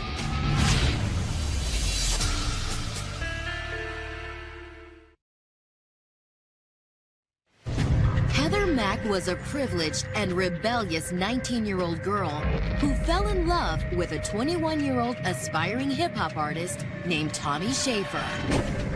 But Heather's mother, Sheila, wasn't happy about the direction Heather's life was headed in, or the way their bond had deteriorated since the tragic death of Heather's father. The relationship between the two became really bumpy. Sheila hoped that a luxury vacation in Indonesia would help repair their strained connection. But while the island of Bali seemed like a perfect destination for a peaceful getaway, it would instead become the site of a series of disturbing and gruesome events. It all began August 12th, on what would have been the 7th day of Sheila and Heather's vacation. A cab driver had just dropped off a passenger at the hotel and was about to leave when he was flagged down by 2 other guests, a man and a woman. The couple quickly loaded their suitcase into the back of the cab's trunk, then hurried back inside the hotel. They told the taxi driver, "We're checking out, we'll be right back."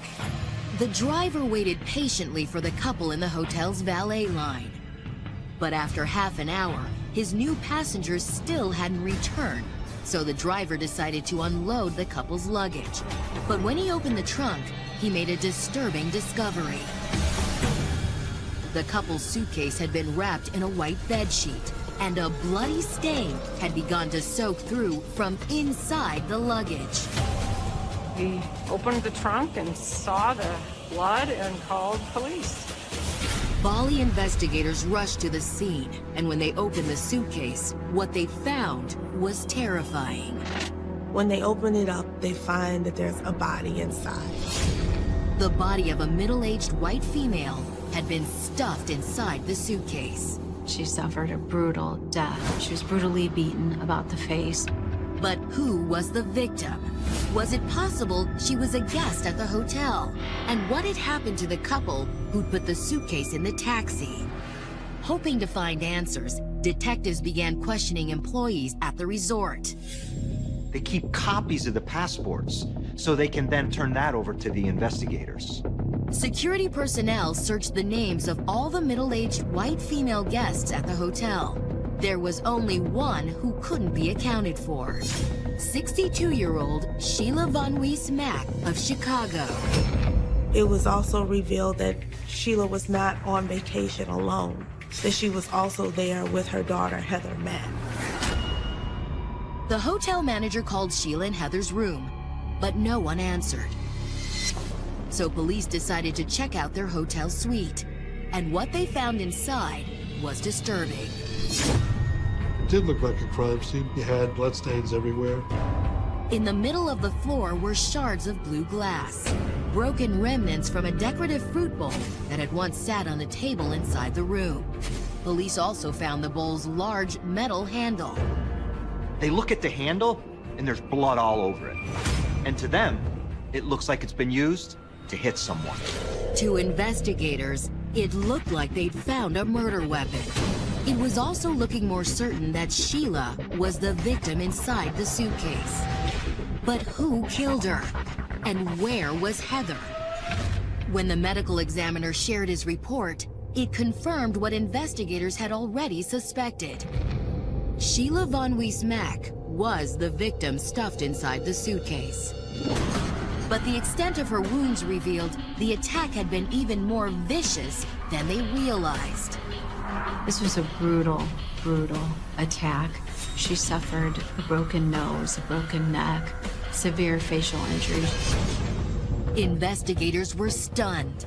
Murders were a rare occurrence on the resort island, let alone something as savage as this. This was an American tourist who was killed in such a horrific manner. This is a place people go to relax. They really depend on tourism. So they take this very seriously. But knowing that Sheila had been the victim of such a brutal attack left Bali police even more concerned for her missing daughter. I think it became a serious concern as to what happened to Heather. Police immediately began a search for the missing teenager. They started by questioning resort staff and quickly found someone who might have answers. A desk clerk had seen Sheila just hours before her body had been found. Sheila had been in the lobby hours earlier at 3 a.m. She comes running down to the front desk, worried sick about her daughter. The clerk said Sheila was frantic. She'd just woken up to find that her daughter, Heather, was missing. Sheila could find no trace of her daughter in their room or on the resort property, and she quickly fell into a panic. All of a sudden, she disappears, nowhere to be found. Of course, as a mother, you're going to be petrified. Sheila was especially concerned because Heather had a habit of running away from home. After her father died, Heather had often disappeared for days at a time. Sheila would call me to say Heather ran away and she hasn't been home for days, and she would be just worried sick. But this wasn't Chicago. It was Indonesia. And after reading about human trafficking in third world countries, Sheila was afraid of what might happen to a young American girl wandering alone. That was Sheila's worst fear. If Heather runs away in Bali, she may never come back. I mean, she may get kidnapped, she may be in sex slavery. Investigators wondered, had Sheila been right? If so, they knew her daughter's life could be in danger as well. And time was running out. Coming up, as police search for Heather, a surprising discovery changes the course of their investigation. There's dozens of security cameras around this hotel. And the evidence leads detectives to a new suspect. We see him get in the elevator and go to the third floor and enter the room.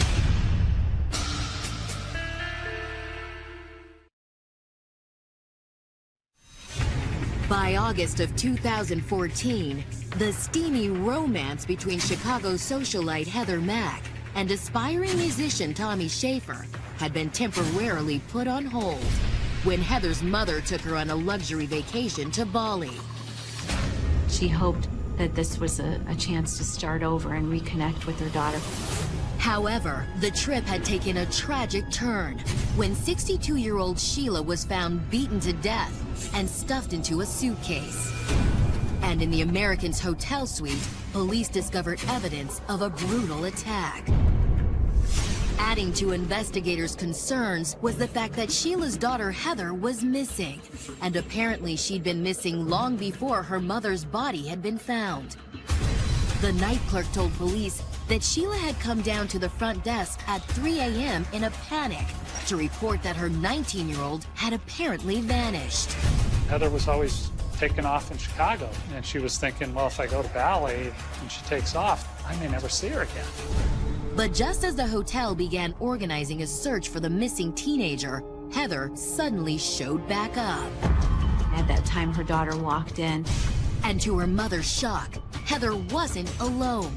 Holding her hand was Tommy Schaefer. Sheila was shocked that Tommy Schaefer showed up at the Bali hotel they were at.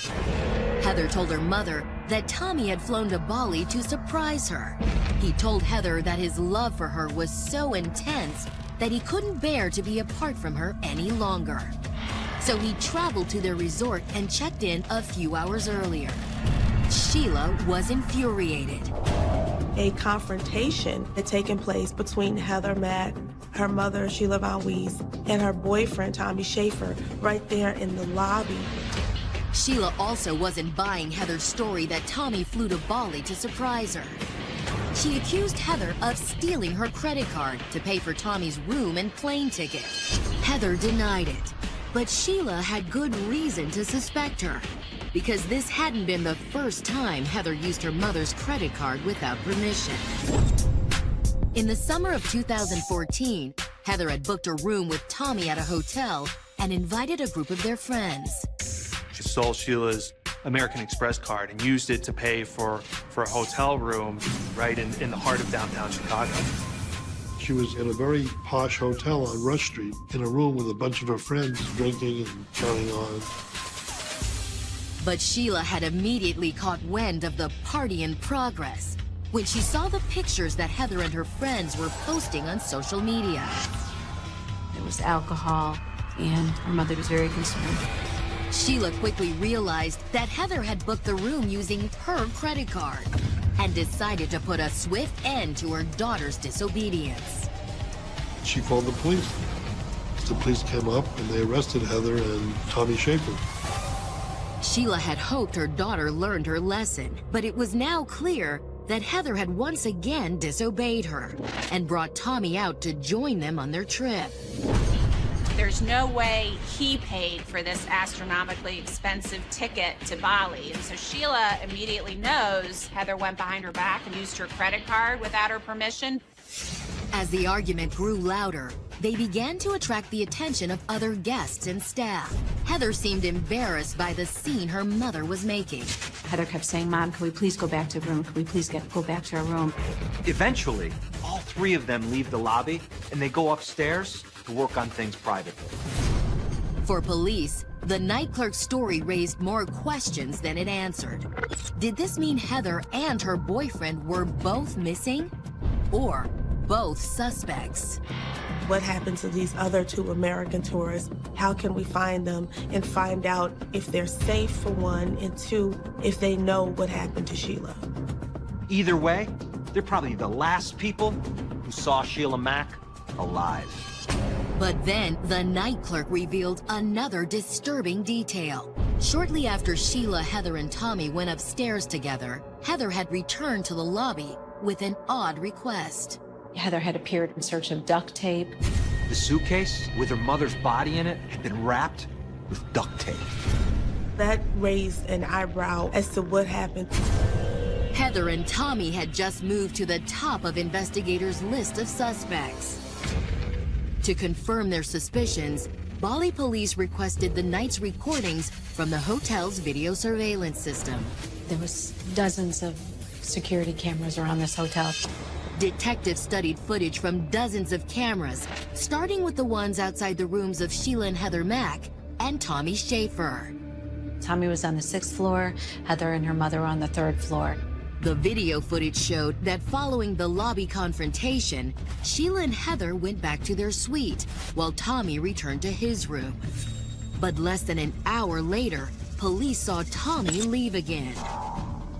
We see him get in the elevator and go to the 3rd floor and enter the room. Heather answered the door, And soon after Tommy went inside, the camera showed the couple making several trips between their 2 hotel suites. We see Heather and Tommy going back and forth between the 3rd floor and the 6th floor. Just going up and down the stairs, up and down the stairs between the 2 rooms. But what were they doing?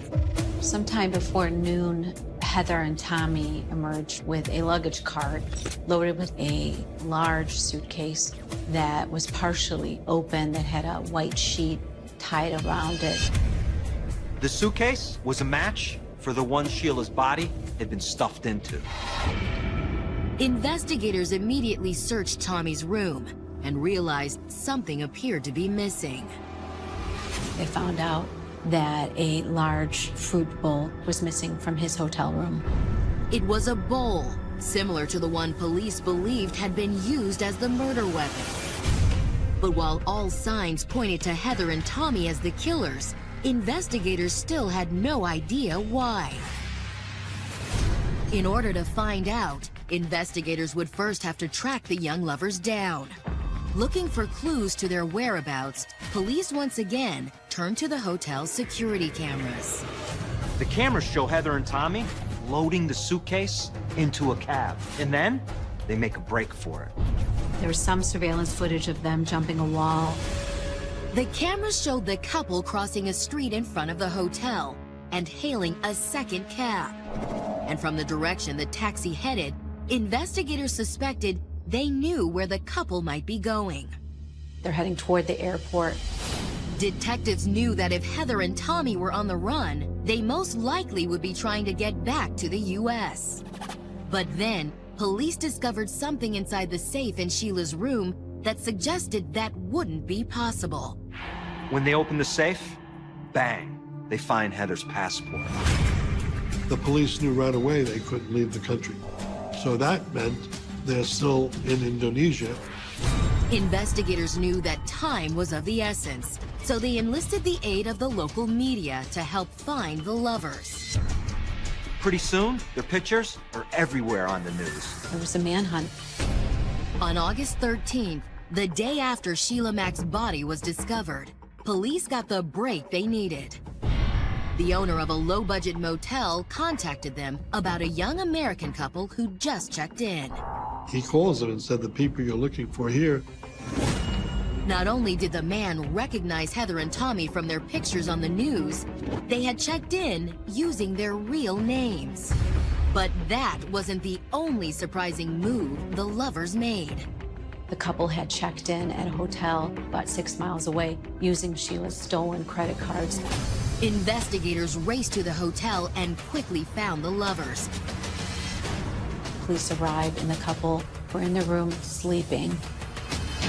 As police placed Heather and Tommy under arrest, they couldn't help but wonder, why had the couple put so much planning into the murder, but so little thought into their escape plan?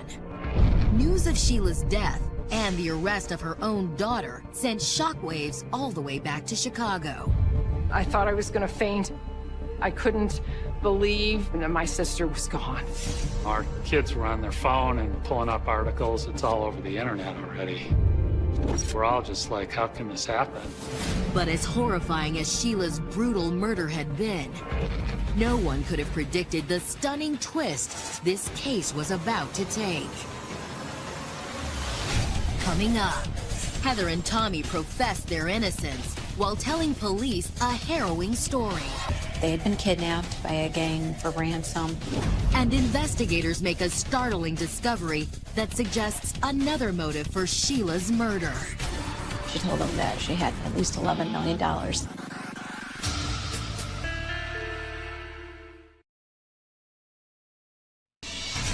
Heather Mack and Tommy Schaefer were a pair of rebellious young lovers willing to do anything to be together, including use her mother's credit card to sneak him out to Bali to see her. All of us remember that first love relationship. It is not a time that most teenagers are really stopping to think through the consequences of their actions. But now it appeared the lovers might have had something far more sinister than just credit card theft on their minds. Bali police had found the dead body of Heather's mother 62-year-old 𝘽𝙤𝙙𝒊𝒏𝒈 stuffed into a suitcase outside their luxury hotel.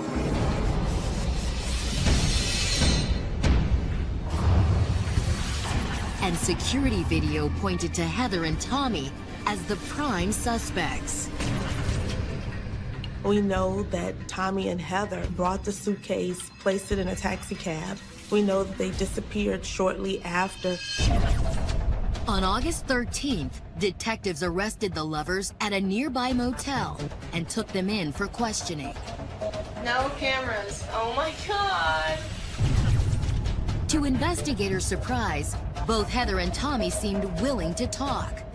Tommy and Heather were cooperative with authorities. But what the couple had to say took investigators by surprise. They said they had actually been kidnapped by a gang for ransom. Investigators were skeptical, although they knew that certain dangers did lurk outside the walls of Bali's posh resorts. This upscale resort area is really protected and insulated. You get a few miles outside the resorts, and it's a different story, especially for tourists with money. Tommy and Heather claimed the gang had kidnapped all three of them. Fearing for their lives, they had plotted and escaped. But when they put their plan into action, it had gone terribly wrong. Heather and Tommy escaped, but Sheila was unable to, and they killed Sheila. What they said is they checked into a cheap motel to hide from their abductors.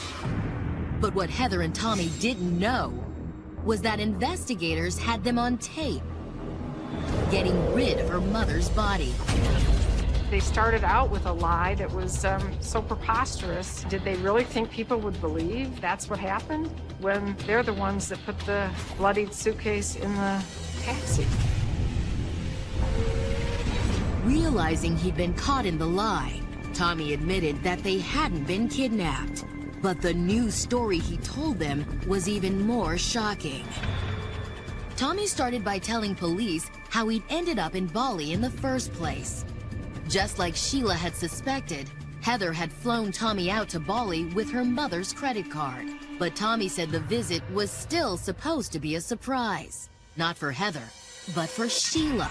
So he and Heather could surprise her with some very special news. Tommy flew over to Indonesia to share the news with Sheila that Heather was pregnant. They initially thought that they would present this to her while on this beautiful vacation in this tranquil space. But Tommy told police their surprise had gotten off to a bad start when Sheila found Heather missing from their suite. When she spotted the lovers in the lobby at 3 a.m., Sheila was outraged. After their loud confrontation in the lobby, Sheila and Heather had gone back to their suite. Tommy said he went to his room, but he was worried. Sheila, he claimed, had seemed so angry that he became concerned about leaving Heather alone with her. Tommy said that he was scared and that he believed that Heather's life and the life of their unborn child was in danger. And when he went to the suite to check on his girlfriend, Tommy's worst fears were confirmed. Sheila's furious. She's insulting Tommy, she's insulting Heather. Heather and Tommy are feeling attacked. To try to defuse the situation, Tommy told her about the baby. But all that did was make matters worse. When Sheila heard that her daughter was pregnant, that was the last thing she wanted to hear. In fact, Tommy claimed that Sheila had gone from hurling insults to physically assaulting him.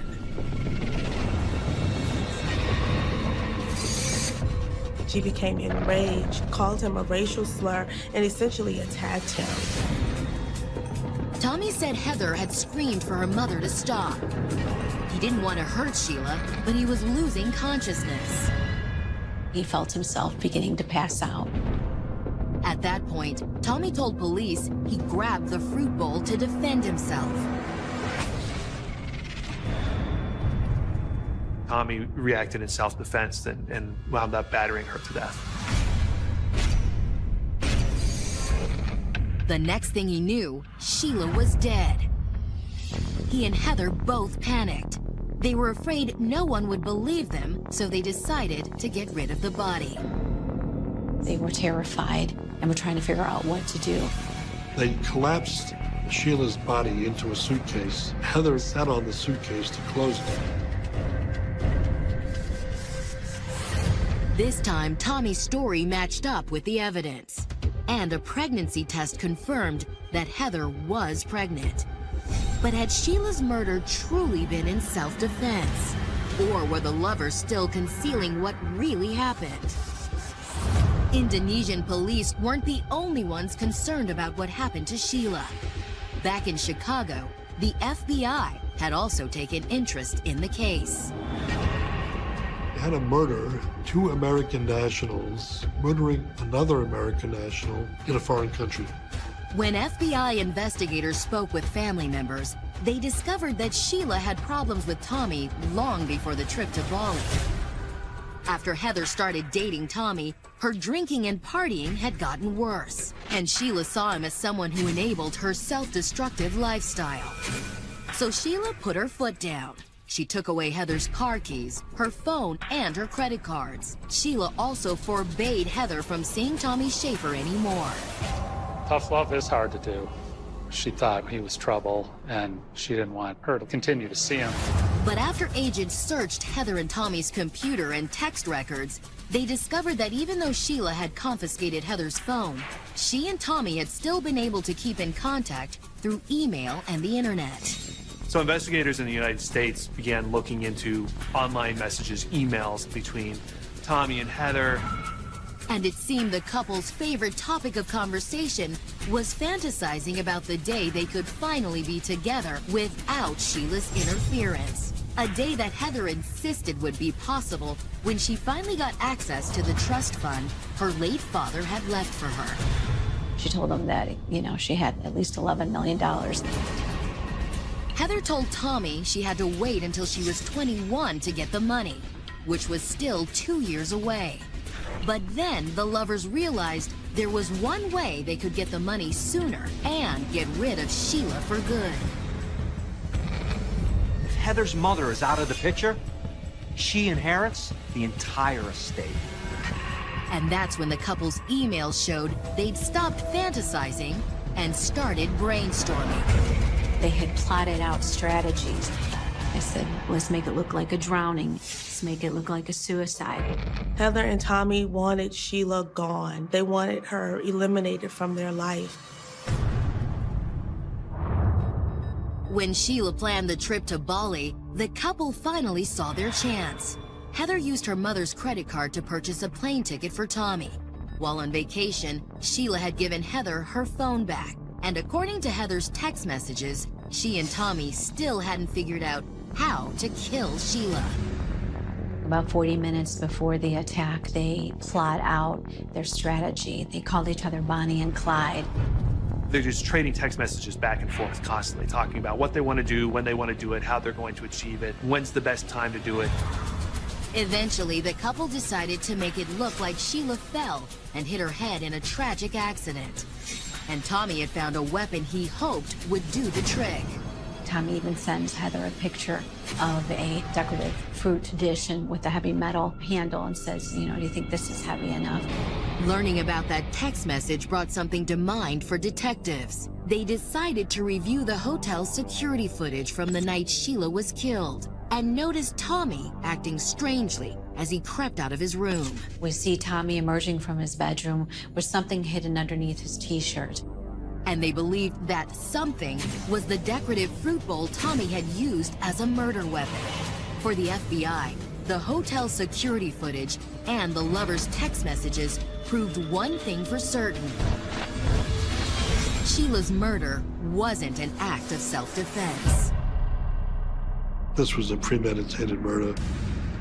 The FBI coordinated with Bali police, who charged the lovers with murder. Coming up, the lovers find themselves at the mercy of an Indonesian court and face potentially dire consequences. It was in the paper that both Tommy and Heather, with premeditated murder, could face the firing squad. But will justice be served? Or will Heather's pregnancy sway the court's opinion and put the couple's fate in doubt?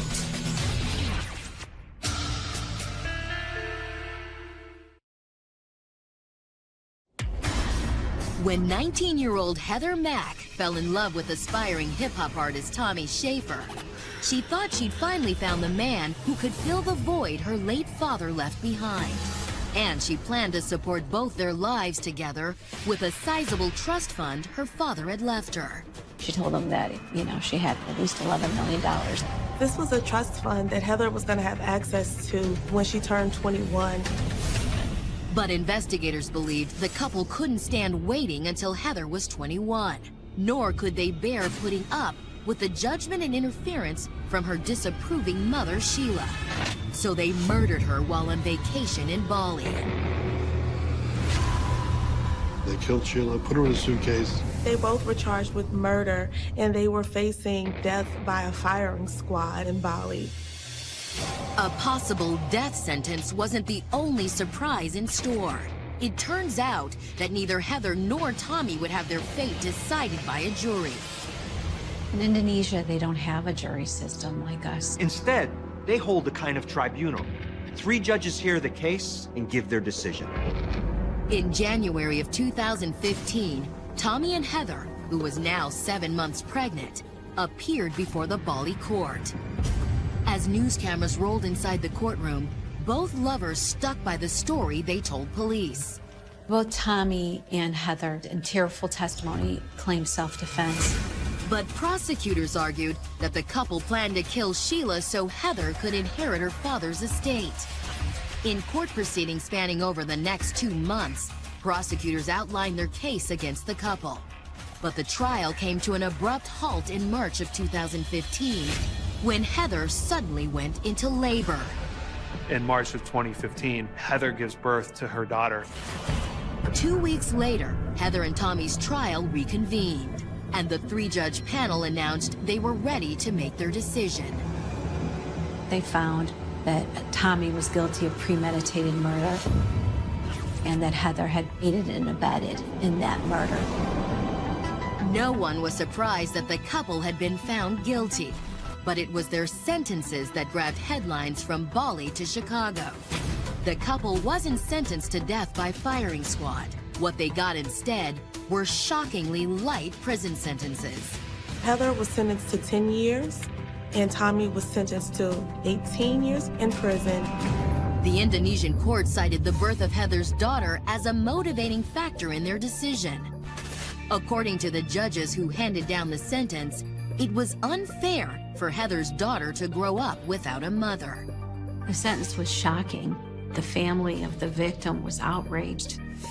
We were devastated. They give somebody with premeditated murder a 10-year sentence. It just doesn't seem to be justice for Sheila. Under Indonesian law, Heather has been allowed to keep her baby Stella with her in prison until she turns 2. Images of the teen mom cradling her newborn inside her prison cell have made international headlines. They're difficult images for Sheila Mack's sister and brother to look at. On the one hand, they can't help but feel sorry for their niece and her baby. But that sympathy is hard to reconcile with their anger over Heather's decision to murder her own mother because of her obsession with a boyfriend she refused to give up. I thought I knew my niece. I mean, I knew there was trouble. It's really hard to grapple with that. And you wonder what was going through her mind as she's being beaten to death, and if she sees her daughter and what she's thinking. It is just such betrayal. A betrayal that Sheila's family will be struggling with for years to come. I just didn't, lose my sister and best friend. I really lost my niece, too. It's another heartbreak, and I